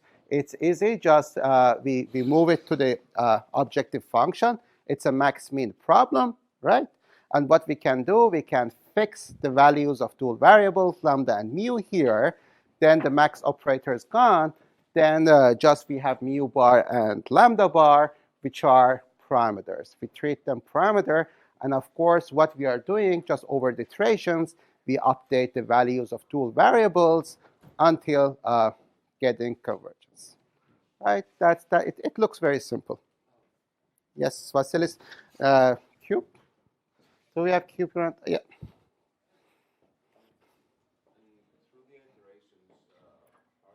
Alternative strategies that you employ. Yes, that's next slide. Yeah. Yes. So far, just the notion is that over the iteration, we need to update dual variables. How we will talk, right? So for each iteration, for given values of lambda and mu bar, we have this decomposed problem per agent. Do you agree so far? Very good. So yes, how to update lambda bar and mu bar. And okay, one is for equalities, one for inequalities. How to update them? There are many different techniques, to be honest. For example, this very nice paper, it provides a very nice summary of different techniques for updating lambda bar and mu bar for LR problem for an application of power system. It's hydrothermal scheduling problem. So we have different techniques. The simplest one is the subgradient method that I will explain it next slide. And again, for the time issue, I will not explain the others. But in this paper and also in the book, you can read more and learn more about the other techniques. All of them, they are working good. The only issue is speed of the convergence, right? So the easiest one is subgradient, the question that Vasilis asked. And well, let me explain. For example, this is a very, very simple optimization problem. Even you don't need to have decomposition to solve it. It's a very trivial, let's say, example. So fortunately, the objective function is quadratic. So its first derivative with respect to either x or y, both, they are continuous. Good. Then we can implement LR, Lagrangian relaxation. We don't need to necessarily implement ALR. Good. And, well, we have only one constraint, and we treat it as a complicating constraint. So what we do, okay, we can move it to the objective function. It's max over the mu, minimize this, plus the constraint in the objective function, and then we fix the mu, and we end up to these subproblems. Do you agree? One subproblem for x, one subproblem for y. We call it x update and y update subproblem. Do you agree? No. Yep. So what we do for given at the first iteration, we have initial guess for mu bar. So we can solve the two subproblems separately in a parallel way even. And what we do, we update mu bar as just a simple subgradient way. So we have the updated mu bar in iteration nu plus 1. I hope I pronounced nu correctly. If you have some Greeks here. Is it nu, right? Good. It's the previous mu plus some step times. So this is our complicating constraint. So this value is always either plus 1 or minus 1. It shows the direction. And over the iteration, we are trying to find the optimal mu bar. That's it. So simple. Is it clear? And of course, what is important here is A and B. They tune the step for changing, for updating mu. So if it's too big, this step, what may happen, you may fluctuate. If it's too small, you may be, you're very slow. So always, it's really tricky to find the optimal steps here at the end of the day, it will not change the optimal solution, but it will change the speed, the number of the iterations you need to get convergence. But as I told you, we have also the other methods for updating mu bar, which might be much more clever than this one. But this is the simplest one. Is it clear? Yep. Can we have the microphone? Where is the master problem here? There is the master problem is this one. So this is why we call this LR. It's more distributed optimization because we don't really have a master problem as an optimization. You may call this update of the mu or update of the dual variables as the master problem, but it's just an updating. We don't need to have optimization problem. That's why in my opinion, Lagrangian relaxation and the class of these techniques, maybe it's a bit easier than Bender's because you don't have really master problem as an optimization problem. So you have less number of optimizations to solve, perhaps. Okay? Maybe Lagrangian relaxation is more popular, maybe because of this. Just you solve some problems. Good question. Anything else? Okay. two subproblems. For example, on the previous slides, we wrote all our constraints to the one objective function, and now we have two objective function. We don't have one. Always we have one objective function per subproblem. Yeah. Here, we have one objective function per agent. It's just compact representation, right? So you have one optimization problem per agent, or you have one different optimization per subproblem, right? Am I clear? So it's just a compact representation, but here, that's the same story. We did something differently. Just here, you add plus mu bar times minus x minus y plus 4. That's it. And since mu bar and 4 both are constant, you can remove it, right? Then the problem is totally unconstrained. So you have two separate, the objective function is totally additive. One term per x, one term per y. Is it clear? Yep. Very good. How to know that we get convergence? It's easy. Always you can check your complicating constraint to see if it's satisfied or not, right? Good. So yeah, this is the algorithm, and I really suggest you that try to code this problem in GAMS or Mosaic or Julia or whatever. You can implement this simple LR method to see if it works or not. Always it's a good exercise, but not for now.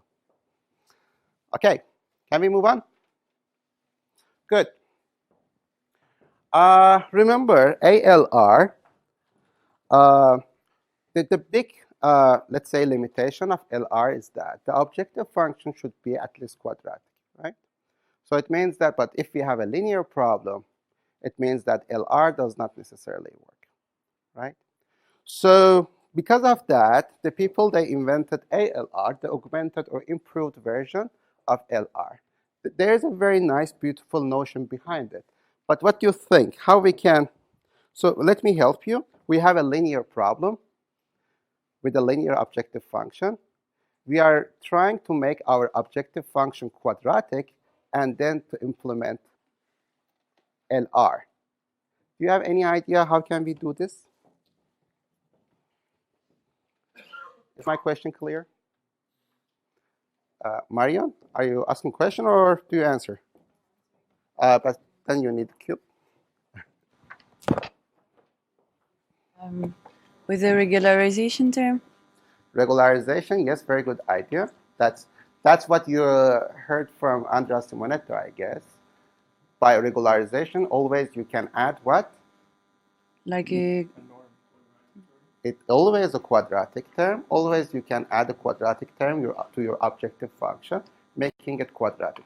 But the question here is that in this specific case, our complicating constant, for example, assume it's equality. I'll talk later about inequality. Assume our complicating constraint is equality. But how to add a term in the objective function, making sure that it's quadratic, but we are solving the same problem. We are not changing the problem.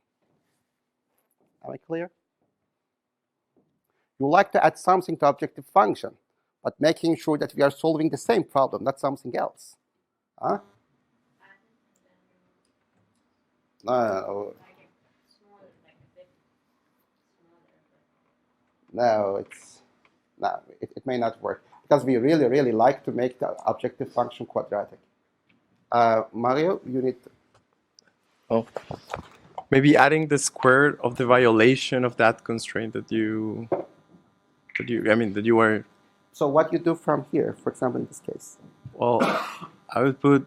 Assume that the original objective function is linear. We like to make it quadratic. What to do that?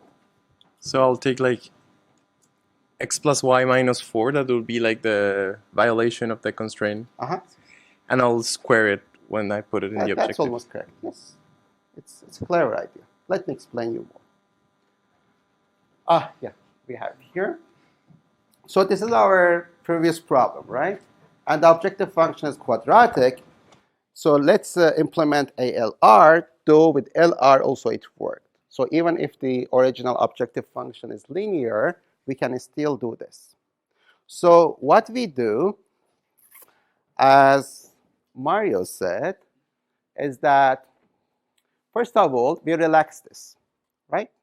I mean, we write it as a max-min problem, so we are maximizing over lambda, minimizing this, right?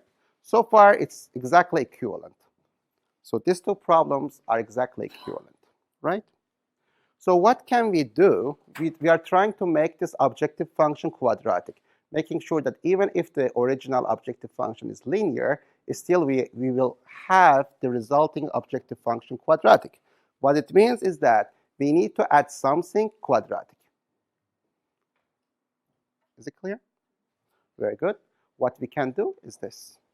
We know that this is the equality constraint. And we know that at the optimal solution, not everywhere, at the optimal solution, this term will be equal to 0, right? So we are changing the problem, but at the optimal solution, its solution is the same as the previous one because it's equality.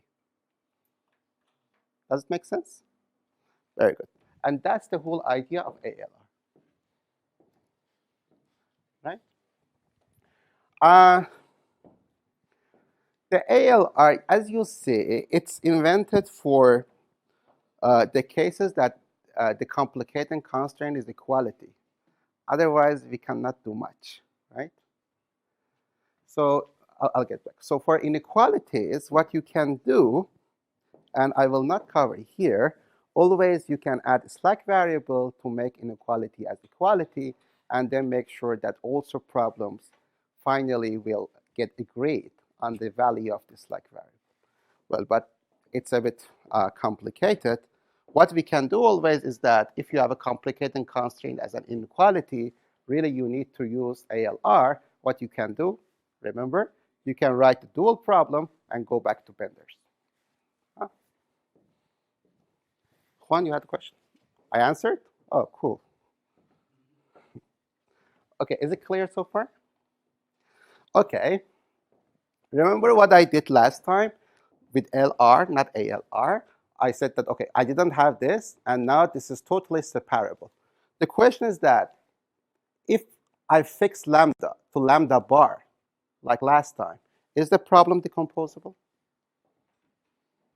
So this is the quadratic term. The question is that if I fix lambda to lambda bar, so this max operator will be removed. So I change lambda to given lambda bar. The question is that, can I separate the objective function to two subproblems x and y? Mario is saying no. Why?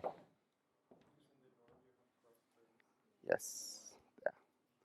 Yes. We added quadratic term to make it continuously differentiable, but we lost our separability property. As you see here, it's a quadratic term, x and y. Eventually, there will be a term of x times y. And what happens? It's not separable anymore.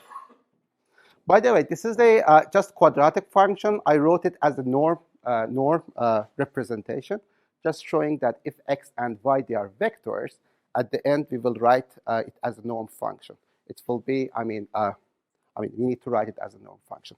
But if x and y, they are just the single variables, it's just a single quadratic term. Okay?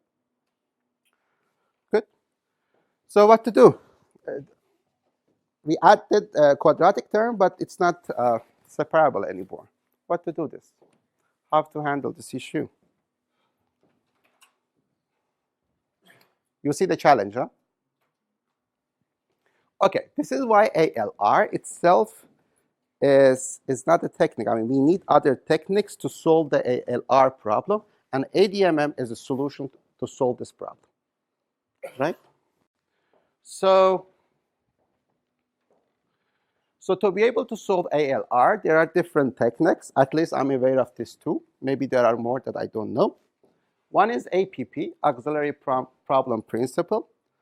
It's a very old, I think I saw it in papers from 1980, 1970, something like this. And the idea of APP is simple, but I will not go through it. The idea is that what you can do, you can replace this quadratic term with the approximate separable term, right? So just you're trying to replace this term by another term, but it's approximation, it's not exact, and this approximation is separable for x and y. Right? That's the whole idea behind APP, that I will not go through it. The other technique is ADMM, alternating direction method of multipliers. And even, I mean, there are papers from 1960, 1970 that the people they call this technique ADM, as much as I remember. It's alternating direction of multipliers, I guess, without method. So it's not even that very new technique, but recently the people, they're working on it a lot because it's simple and it helped people a lot to solve the problem in a decomposed manner. Thomas? I have another question on the APP. You said it's like exchanging the term with an approximation. Replacing, yes. You replace it. Is there a method for gaining this approximation, or is it just skill? Like knowing which term? They propose there's a systematic method. Yes. Okay. Yes. Yeah, please search it and learn about it. It's interesting. Yes. Yeah. But now you will see that ADMM is so simple. In the previous talk, Mikhail was talking about the convex optimization paper of Professor Boyd from Stanford.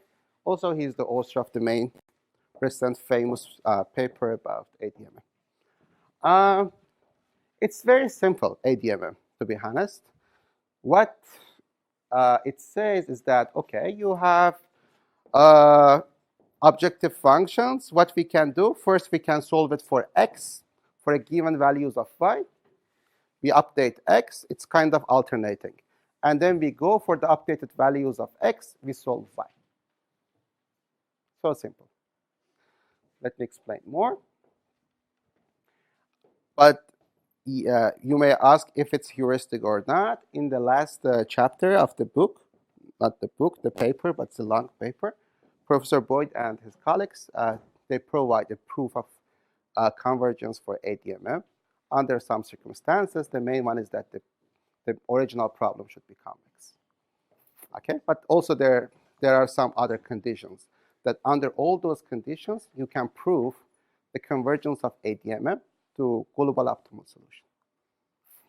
Okay, so I will not go through the proof, but the whole idea is this. Remember, we had this one, right? So what we do, we fix lambda to a lambda bar. So lambda, okay, not lambda bar, again lambda, but coming from the previous iteration, v is the, not v, nu is the current iteration, nu minus 1 is the previous iteration. So lambda is fixed to what we have it from the previous iteration, right? And as you see, for the x update, we consider the value of y coming from the previous iteration. So y here is a parameter. The only variable here is x in the current iteration. And the same goes for y. Is it clear? So first, for a fixed y, we solve the problem for x. Then for updated x, which is given, which is fixed, we solve the y update problem. So simple. Right? Yep. Cube maybe. Basically, solving both of these problems here in one iteration and then updating them. It's not like you update the first one, or you solve the first one, update the values in the next one. Yeah, it's a very good question. There is a benefit and shortcoming for both of them. Here, what I do, first I solve for a given y, I solve x, and still, though I have the updated x, but I have the x from the previous one, though I have the updated one. So here, you don't use the most updated x, which is not good. But what is the benefit? I can solve them in a parallel. I don't need to solve them in series. So if parallelization is very important for you, this is better. Very good question. Thank you. Could you please pass microphone? So can you say something about how fast this iteration is converging to the global optimization? It's highly depending. Yeah, good question. I'll get back. I'll get to that point. Actually, it's my next point. Okay, so we first x update and then y update for a given lambda. But the most important thing is that after that, we need to update lambda, right? You can call it master problem or whatever. I call it lambda update. And the lambda update is the previous one, plus the gamma is the same gamma. And this is the residual, right? Means that at the end, it should be equal to 0 in the optimal point, right? Because it's equality, right? So we calculate the residual, how much we are away from fulfilling our equality. And this value actually, and also this weight, based on this two, we update the lambda. Maybe some of you already worked on ADMM. ADMM is really, really tricky in terms of the selection of this gamma. Gamma, this time step, sorry, not this time, step. It's very tricky. Usually, if it is big, you are jumping from one lambda to other one over the iterations. If it's too small, then the convergence might be very slow. What Professor Boyd and colleagues they prove in the last chapter is that when the number of iteration goes to infinity, we have a convergence. But it doesn't mean that, for example, in 10 iterations or, I don't know, 100 iterations, we will get iterations. So the value, the selection of or tuning this gamma is really tricky, right? There are many papers. Even in that paper, they propose a way to dynamically update gamma over the iterations as a function of this residual value, right? Also, there are some papers, for example, by Professor Ozdaglar from MIT or others. They are trying to propose some systematic ways how we can dynamically tune gamma over the iterations. Okay?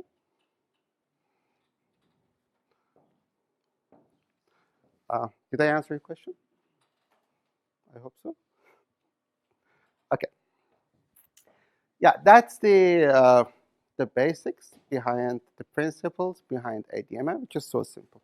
And this is why the people, they don't use APP anymore that much, because this is so simple. Good.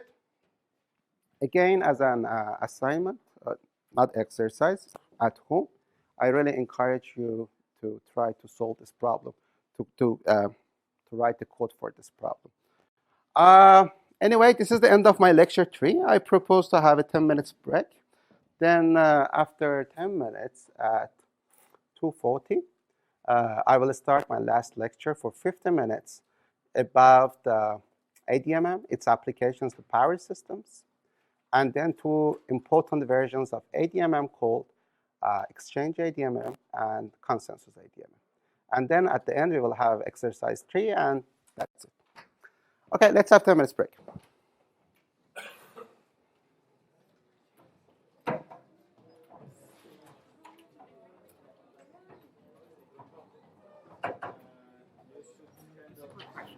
So this here, you're sort of applying this to a two-stage problem, if I'm correct. So if you have a two-stage with a multiple layer of scenarios at the second stage, would you just then... But here I'm not talking about the two-stage problem, right?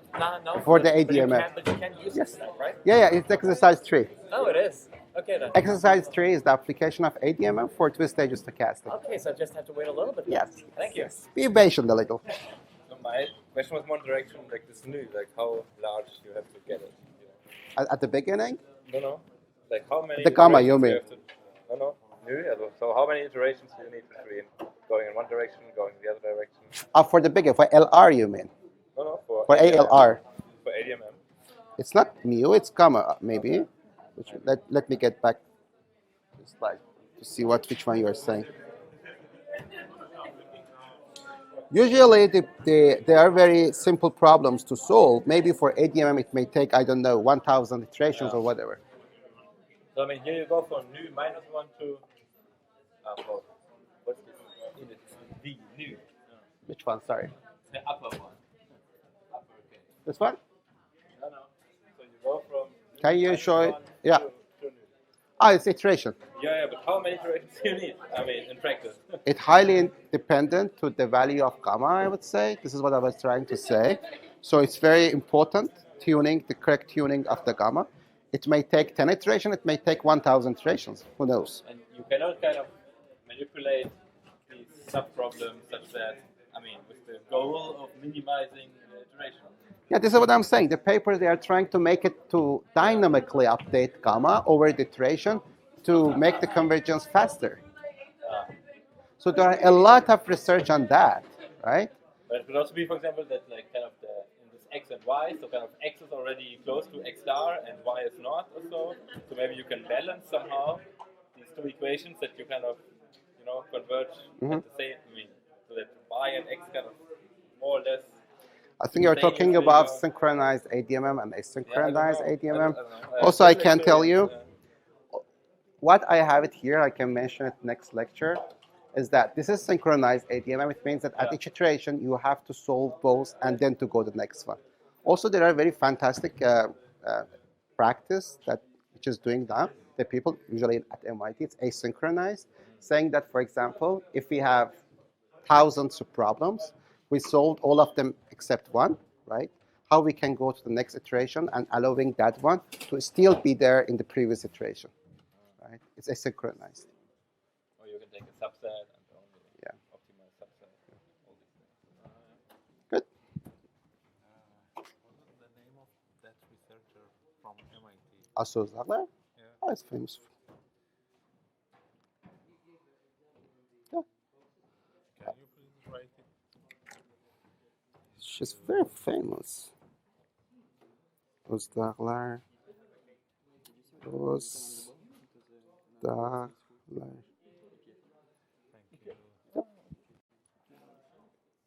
Haven't you heard of her? She's so good. Unfortunately. Yes. So the alternating direction is kind of similar to, they have a similar one in partial differential equations, alternating direction. Oh, really? Oh, yeah. I'm not very familiar with that, to be honest. Where you have like the two different, usually it's two different spatial directions. Then you can solve the partial equation in one direction and then another direction and then iterate between those. And is it, does it provide optimality at the end? Or it's not optimality, it's a solution of the partial. To be honest, PDA constraint optimization, I'm so curious to learn about it because the gas flow problem is PDEs, the dynamic, but the real gas flow and heat flow problems are following partial differential equations. Yes, and if you put it in the optimization problem, that's PDE constraint optimization.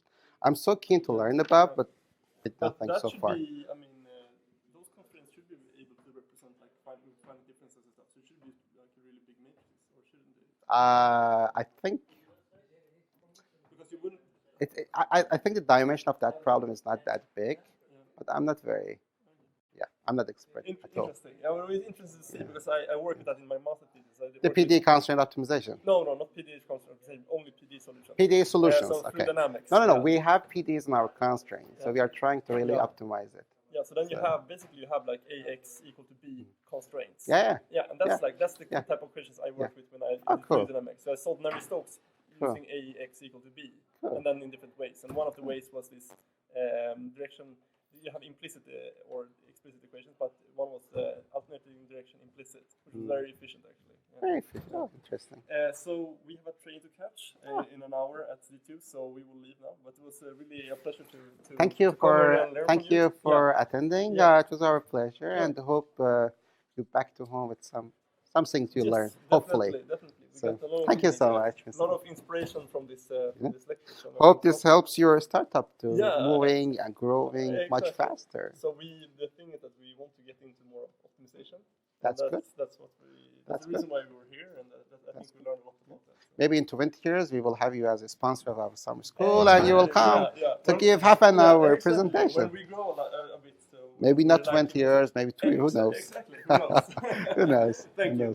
Thank you again for coming. Can I catch coffee?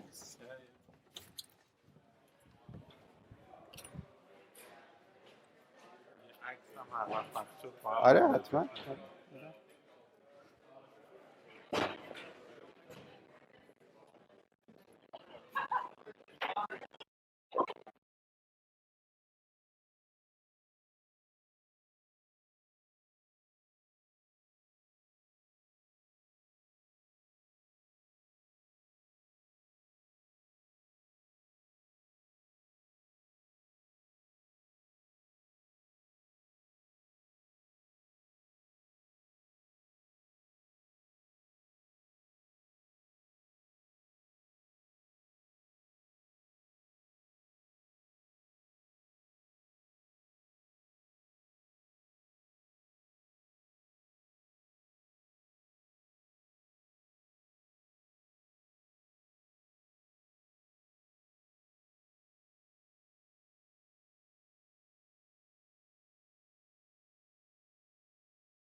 we're forced to leave because we have a plane a bit early. Yeah, Lucas told me. Oh, already, yes. So thank you, very much. Nikita, That for was really coming. great. Please Yeah, say thank hello back, my hellos Yeah, for to sure, yeah. Fabricio. Yeah, well, And thank you so much. well, thank you. Yeah, and it was great, like really great, and especially your presentation. I really Thank you. liked this. Good, thank you, Nikita, and good luck with your pi-level things. Oh my Yeah. God, yeah. Yeah, Please that's- send if you have any paper or whatever you publish. Send Okay. me. Yeah, for sure, I will. Thank you. It's a hard one. Huh? Yeah. Mixed integer QCQP. Yeah. Yeah, I it can't is. imagine much harder problem than that. No. Maybe not. For now, I don't know. Maybe in the future, yeah. Yeah, sounds that you are very ambitious. Huh? Hopefully. Good, good. Yeah, hopefully it will be also successful, not just ambitious. It will be, I'm pretty sure. Yeah, thank you so much. Thank you so much, Nikita, for coming. you. Have a nice fly back.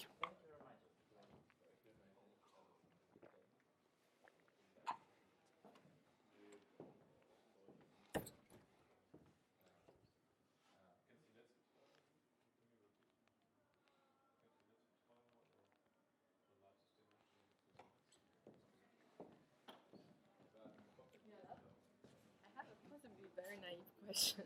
No, Is there every question is good.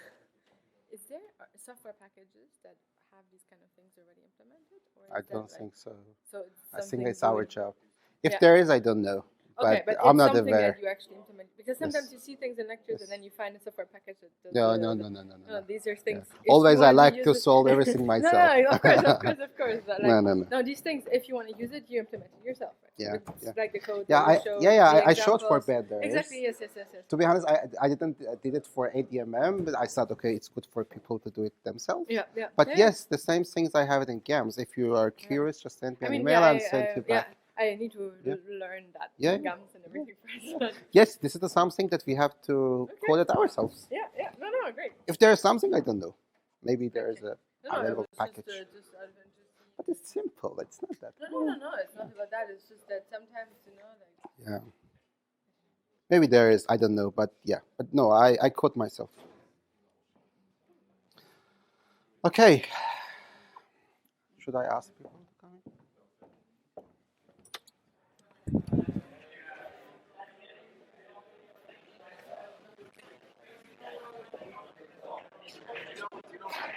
And the Meta? Who? The Björndals? Yes, Meta? Meta. Yeah, of course. Her. I visited her 4 years ago, 3 years ago. Yeah. So you're working with Meta? They're on like one half of Yeah. my advisors. Cool. And who is the other half? He's an econometrician. Who? His name's Floris. I'm working with Endra, and Endra is my Yeah. advisor. Oh, cool. Meta's like on the committee. So she's Yeah, the I met them in Yeah. 2015 or 16. I can't remember now. In a Okay. beautiful Bergen. It was Oh, yeah, snowy. It was February, and February, yeah, I met Andra and Meta. Yeah, Such great people. Yeah. So I'm working with. So you're at NHOHO. Yeah. You're from Norway. No, I'm You from, don't I'm from the U.S. Yeah. From your accent, I was. Oh, I don't look Norwegian. Sorry, I forgot your name. It's Ben. Okay, Ben. Yeah. Good. Oh, cool. So from US you came Norway, beautiful Norway. Yeah, Norway's to- great. That's cool. Yeah, cool. so I like it there. I'm more of a. I'm one of the economists. Yeah. I'm more So your background is economy. Yeah, I'm more of an economist and more interested in econometrics. Yeah. But I've been working with the power markets for a while. Cool. So I'm trying Cool. to get a little OR Cool. Yeah. exposure. Good. You are in a very good place. Yeah. Yeah. Okay, guys, let's get started. Last. Oh.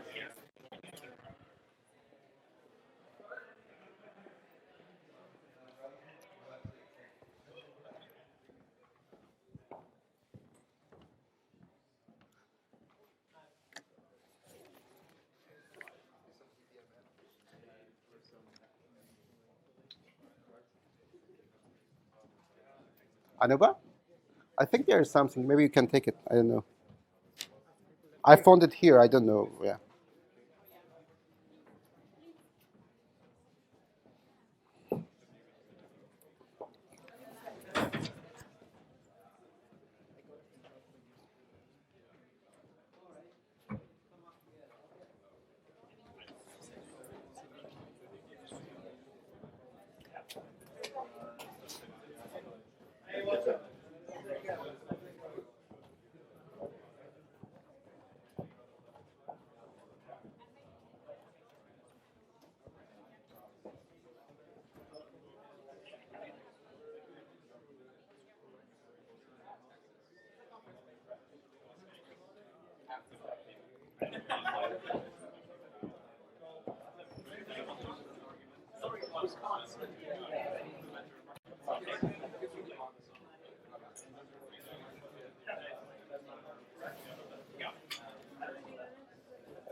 Okay.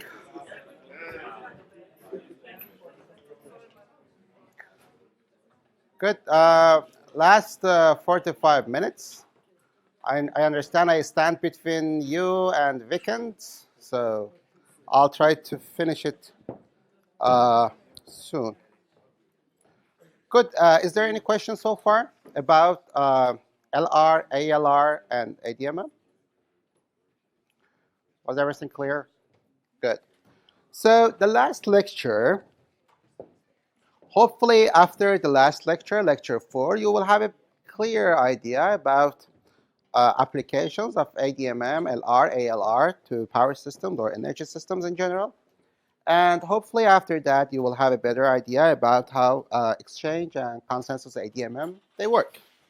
And how can they be useful for us. Yep, so a very simple OPF problem. Yeah, but if you learn this, you can easily implement it to a much harder problems. Maybe, I don't know, conic problem, the AC OPF relaxer, or whatever. I mean, the basis is this, the principle is this, and if you get it, you can implement it to much more complicated problems.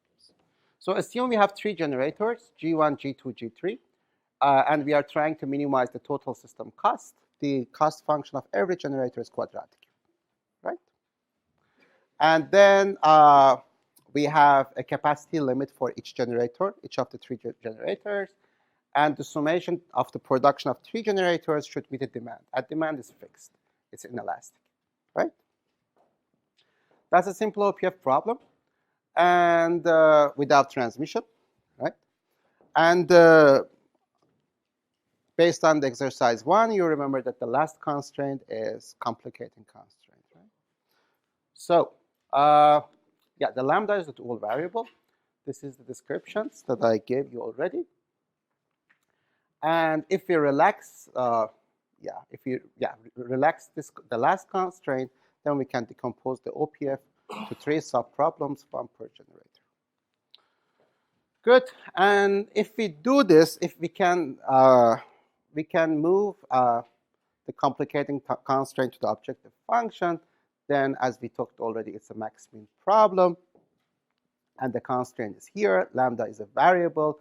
But for outer problem, for inner problem, lambda is given. So, and then we argued that we can fix lambda and then solve the problem iteratively to find the optimal value for the lambda. So then the max operator is gone. Actually, this is partial Lagrangian problem, right? And this is our original constraints. And eventually, we end up to this problem. And hopefully, it's a quadratic problem itself. I mean, we have a quadratic objective function, so we can easily solve it by LR. We don't need to go towards ADMM, right?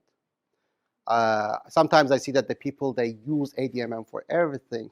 But to be honest, if the original objective function is quadratic, we don't need it. We can easily solve it by dual decomposition.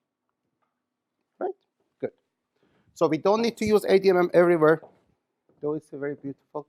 But anyway, so this is the decomposed problem, each subproblem for each of the generators. Remember, the last term is constant, so we don't need to have it. It can be disappeared. And this is the lambda bar times the production of each generator. Do you agree so far? Good. And remember how we can solve this, just we need to update lambda bar over the iterations, and the easiest way is subgradient method. Good. So what happens, let me clarify a bit. So what is happening here is that we have 3 subproblems for each of the generators, green, yellow, or orange, and the red one. So what happens is that also we have a coordinator, you can say system operator or whatever, I call it coordinator, whose job is just updating lambda or lambda bar. So what happens is that at each iteration, for given lambda bars, each of these subproblems, they solve their problems and just they pass their production information or decision at iteration new to the coordinator. So coordinator checks and updates the lambda and send it back the updated dual variables to each of the subproblems. And we iterate this until we got the convergence. So Ben was telling me that he is an economist. So maybe if you have some economy background, you heard of Walrasian action. Have you heard of Walrus? Pardon me? Yes, it's kind of equilibrium problem, but do you have some idea what kind of equilibrium problem is it? It's a way to clear a market, a Walrasian action. And Walras, by the way, was a French economist 150 years ago. And unfortunately, I think they didn't have Nobel Prize in economy at that time. Otherwise, he deserved to get it. Any idea? Yes. What kind of action is it? I mean, how can we clear the market in a Walrasian way? Maybe unit cube. Microphone.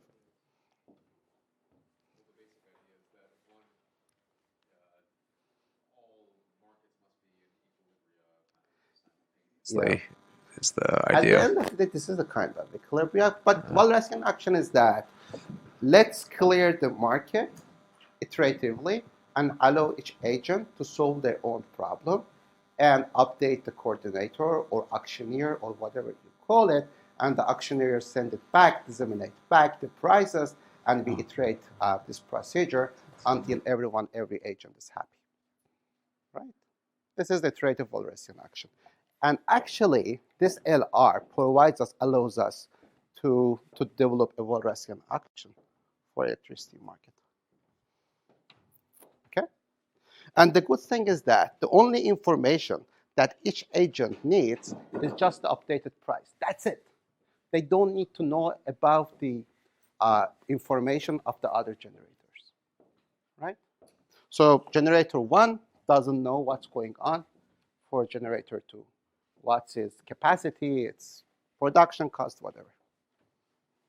It's beautiful, huh? But remember, LR works as far as the objective functions are continuously differentiable. Any question? Good. Is it clear or is it unclear that there is no question? Both.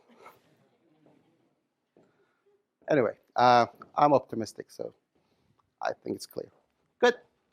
A question.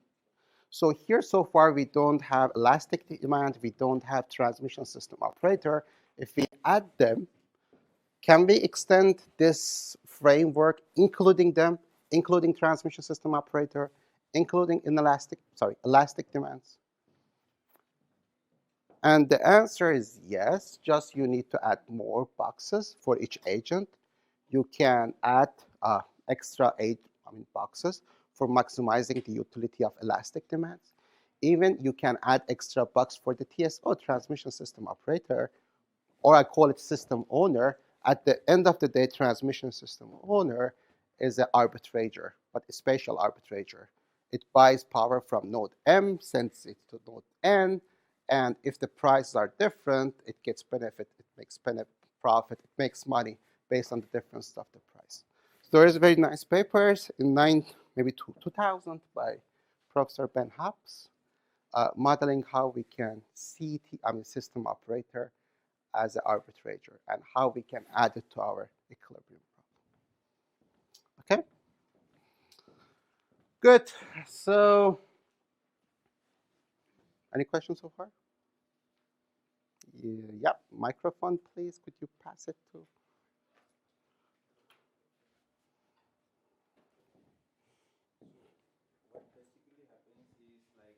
central controller will give the value of lambda for the generator, right? Yes. So Exactly. It disseminates the prices among all agents. and if that P3 max is reached, then the lambda become constant for. I think the question. Could you please repeat? Like for example, if the generation reached P3 max for solve problem 3, then the lambda will be fixed for that generator. Like even if the central command give like new lambda, they will not generate more. That's fine. Then the remaining for remaining the lambda will increase for. We like to make sure, to get an iteration that no one will change its production, and this constraint at the end of the day is fulfilled. But yeah, that may happen, that over some iterations, the response of an agent is unchanged. Yeah, that may happen, of course, right? But it happens for just that one, not for all of them.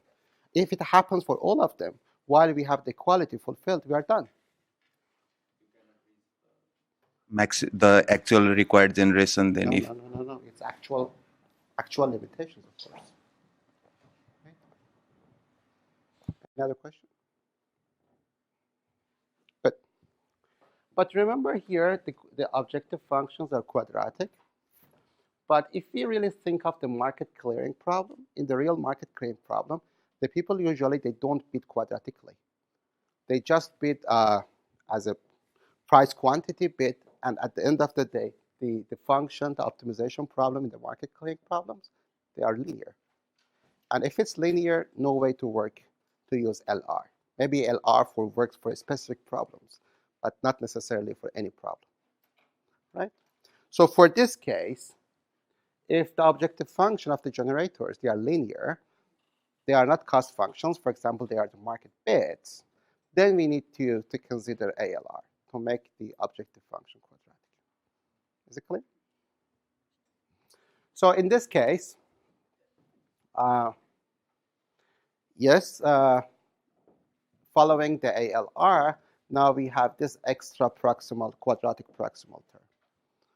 And again, we can remove this maximization problem by fixing lambda to lambda bar. Yeah, and we end up to this. And as you remember, we can use ADMM to solve this. So it's exactly what I explained in lecture 3. This is the problem for each agent.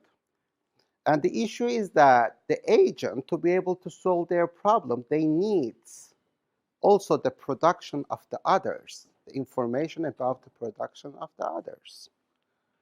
So what happens here is that, for example, generator 1 minimizes its cost. Actually, it minimizes the minus profit because this is the revenue, this is the cost, so this is the profit, plus the quadratic term.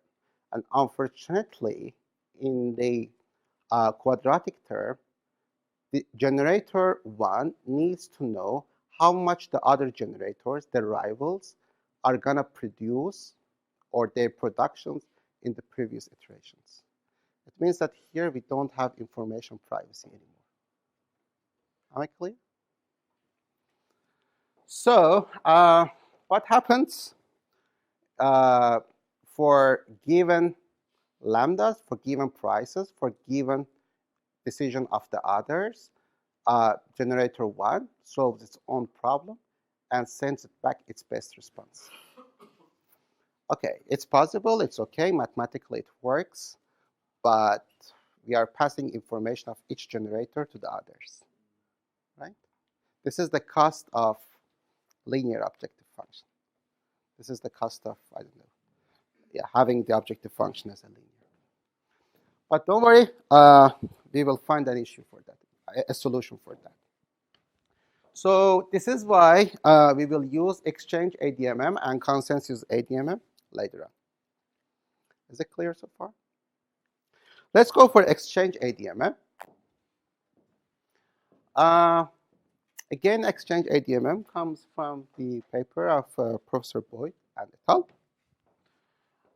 It's very simple. Actually, there is no something complicated here. Assume that, for example, instead of 3, you have 1,000 generators. Do we really need to pass all the information for of each individual generator to others, or just the aggregation is enough? Aggregation is enough. That's the exchange ADMM.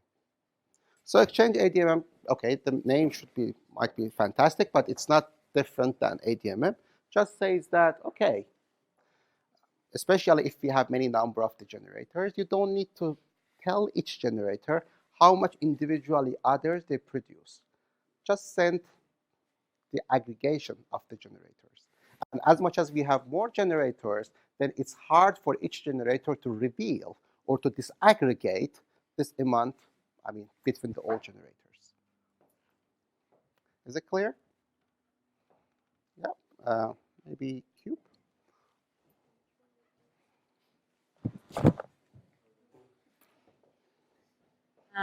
But here, each generator is sending the information to a central node, basically. Yeah. So This is the system operator.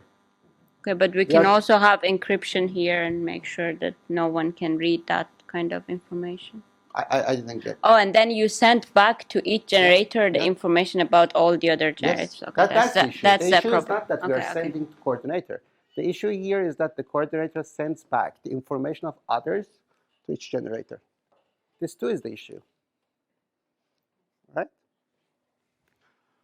Good. So exchange ADMM, as I said, is just saying that, okay, just we need to pass the aggregate information. Right? And hopefully it's hard for each generator to disaggregate. Right? So yes, so here, as you see, you can send either the aggregate production or the average production. Right? It's the same thing. So you can say that, okay, there are 10 generators. The average of production of everyone is 10 megawatt. Right? So then the generator will understand that, okay, there are 10. So in total is, I don't know, 100 megawatt. So the aggregation is 100. Right? So what we need is just to send back to each generator the average production of each generator. That's it. It's the same as aggregation. So let me get back to here. Yes. So the story here is that. So the generator 1,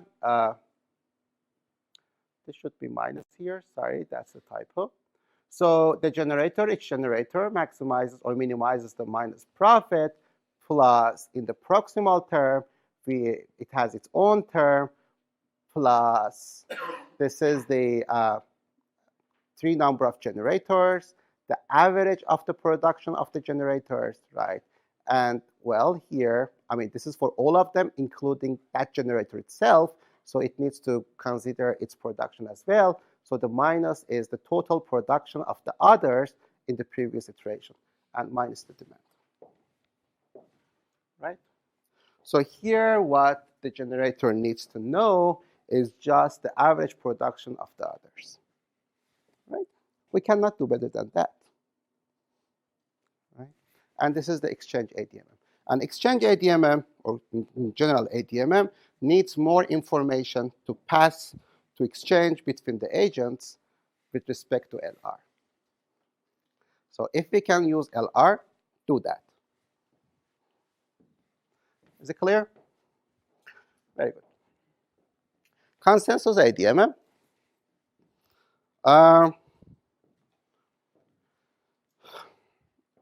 What does it mean, you think?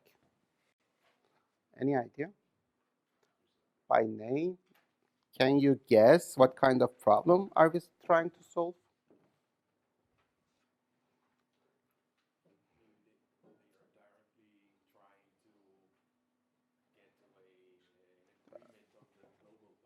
Very, very good. So you need to really use the. That's true. Yeah, as I was saying, maybe they are agreeing directly on their global aggregate power they are trying to offer. Yeah. Okay. Let's talk with more mathematical context rather than the power systems, but it's really good. If we see it just purely mathematically, what kind of optimization it is? There is a global variable, and what we are trying to do. Assume here we are, I don't know, 100 people, but there's only one variable, and all of us together, we should make decision on that global variable, right? There's a single variable, but 100 agents. And all of them, they should get agreed on the value, optimal value of the global variable, right? Is it clear? And you will see that it's very useful, how we can use it in power systems. Right? Or for example, you can assume that, well, I don't know, there is a feeder, 10 EVs are connected to that, and their summation of their consumption will determine the price, right? So they should get agreed somehow to see how much in the aggregation level they are going to consume together to set the price, right? So the total amount of consumption is a global variable for the EVs all located on a feeder. Does it make sense? Right? But mathematically, as I said, there is only one variable. We call it global variable, but 100 agents. We should make decision all together on that. But it's not cooperative game. We are not a single agent. Each of us, we have our own objective functions. We are competing while making a decision together on a variable. Okay? So it's not a cooperative game. Good. So we can write the problem like this. There are I is the index. There is n number of agents. And each of them has its own objective function. So this is by f is indexed by I. But there is only one variable, which is x. Is it correct? So x is unique, but we have n agents. So this is why we have n number of functions, fi functions. And then we can have some constraints on global variable x. For example, in the case of consumption of all agents together, the total consumption should be lower than the capacity of the feeder, right? That's a global constraint. Good. How to solve it?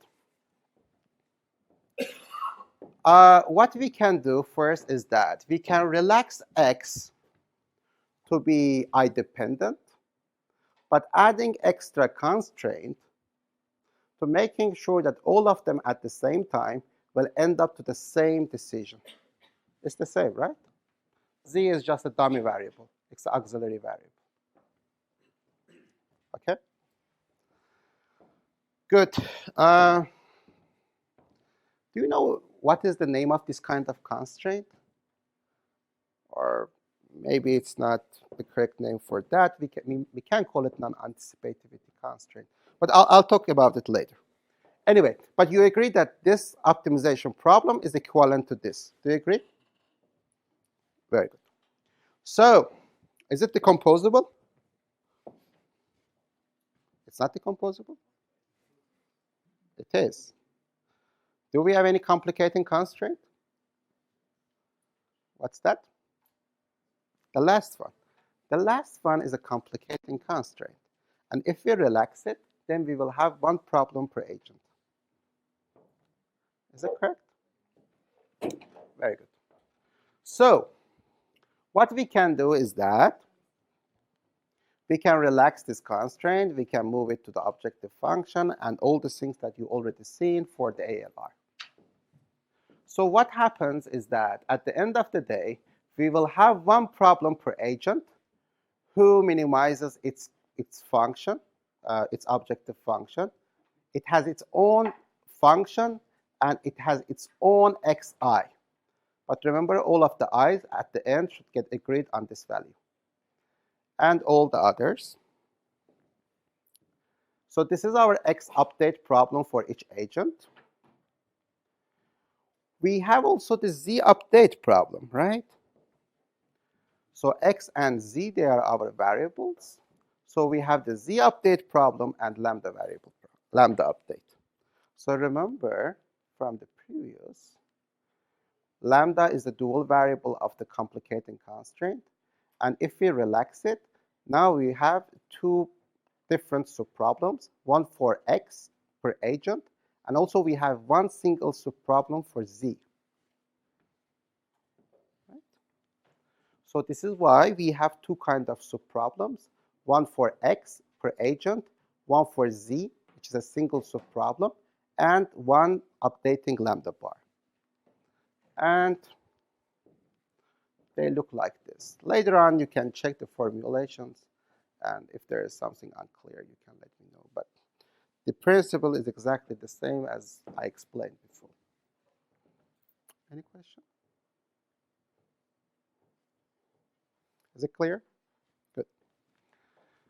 Good. Let me focus on this. I like to wrap it up in 5 minutes, and then you will have a time to work on exercise 3. So let's focus on this Z update. As you see, it's a totally unconstrained optimization problem. What you can do, you can take the KKTs, just take the derivatives with respect to Z, make it equal to 0. Right? This is the way we can solve the unconstrained optimization problem, and you can find the optimal value for Z. Right? So to take the derivative with respect to Z, make it equal to 0, and find the optimal value for Z. So what happens now is that instead of optimization problem, now you have an expression. It means that the Z update is not an optimization problem anymore. It's just an expression. So usually we call this Z update subproblem, which is not an optimization problem anymore. We call it central collector or fusion center. So as you see, still we have our X update per agent. Now the Z update is just an expression, and lambda update is also it's an expression. We can even further simplify the algorithm. Let's see what happens. So we have n number of the agents, right? Let's make an average. So consider an average operator in both sides. Average over all the agents. So what happens is that 1 over n times xiv with some operator, just call it x bar. X bar shows the average of x over the agents. And the same goes for lambda. We can do the same for the lambdas here. So lambda bar is the average of the lambdas for all agents, and the same for others. And let's just look at these two expressions. Can we get any conclusion from there?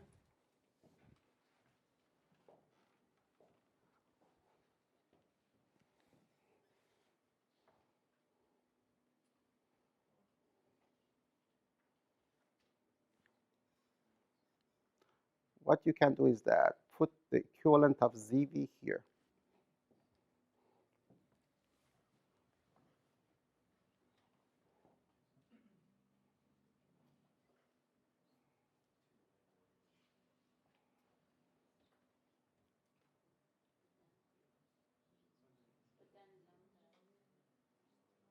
You're close. Yeah, I'm hearing.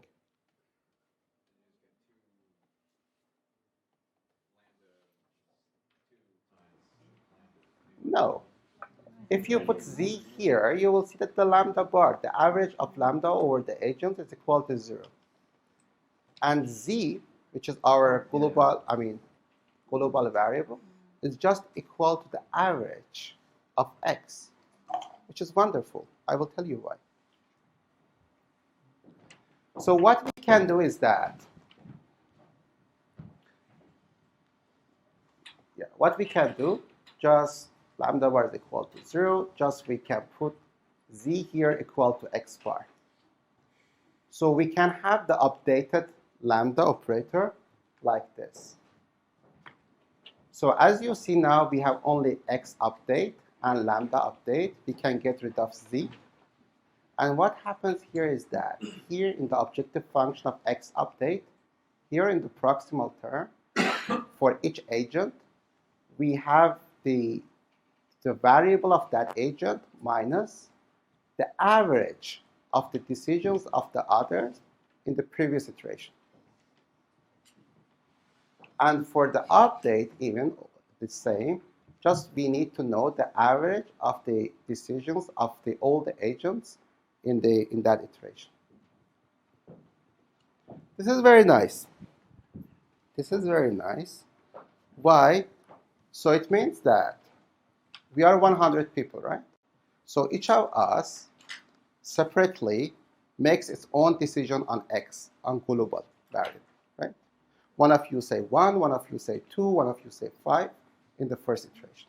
So what we do is that here we consider the average of our decisions on global variable, right?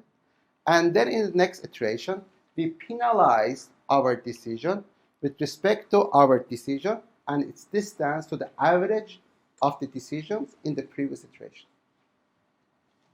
which is very wonderful. So you say 1, 2, 5, 10, whatever. The average is, let's say, 8, right? So here we are saying that in the next iteration, though we are solving the problem separately to find the global optimal decision, the global variable, just we say that, okay, the average was 8 in the previous iteration, so just we are trying to minimize or penalize based on the distance of our current decision with respect to the average decision of everybody in the previous iteration. Okay. So I remember during the break, the two of you or somewhere there, they were talking about an algorithm which is exactly this. It was progressive hedging. If you already worked on progressive hedging, it's exactly this. It's consensus ADMM. Have you heard of progressive hedging algorithm? Any of you worked on progressive hedging? Just you? Progressive hedging is just consensus ADMM. Okay? Good. Exercise 3 is exactly the same as exercise 2. So you already worked on this problem.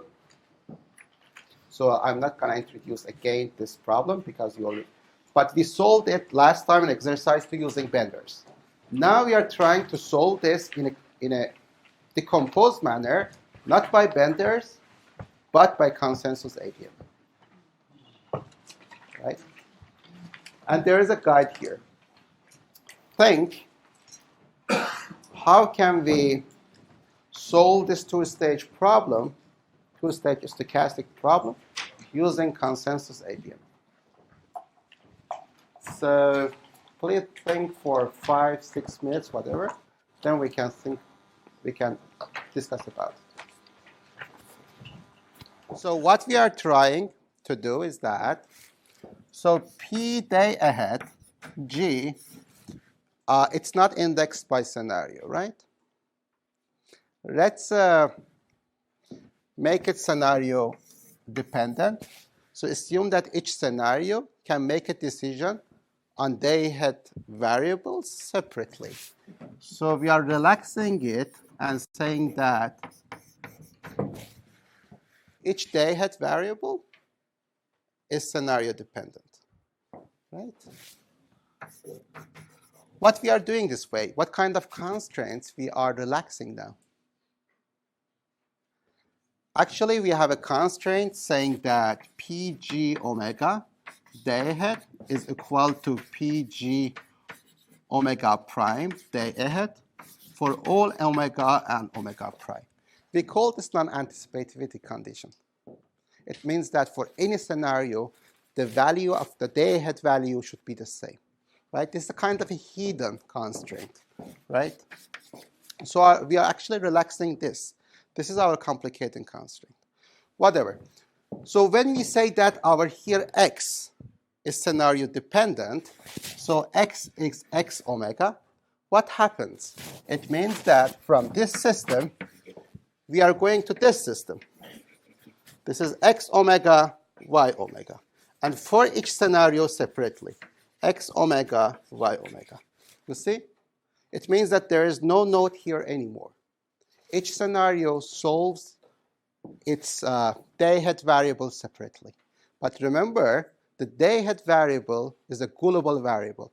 All the scenarios together, at the end of the day, consensusly, they get agreed on the day-ahead variables decisions, right? Is it clear? Now try to implement consensus statement.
Okay,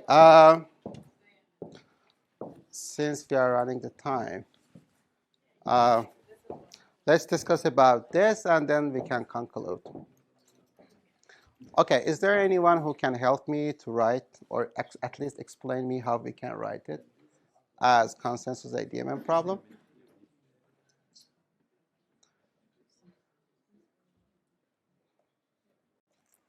Any volunteer to explain us? Right? So, so in the previous problems, I mean, we agreed that here the different agents that they should get agreed on something consensusly, they are scenarios, right? So it means that we have one subproblem per what? Per scenario. Very good. Okay. So let's start with the constraints. So we are minimizing, but let me talk first about the constraints. So what will be the first constraint in each subproblem for each scenario? F of what? PG day-ahead omega. Thank you. Let me make it a different color. Omega. You see? So we make the day-ahead decisions indexed, or we are indexed the day-ahead decisions by omega less than or equal to 0, right? For the second constraint, all of them are scenario dependent, so we can repeat it. Just G, PG, omega real time, and PD, omega shading. They are lower than or equal to 0. What about the last one? So for the first one, again, we have PG omega day-ahead. We index it by scenario.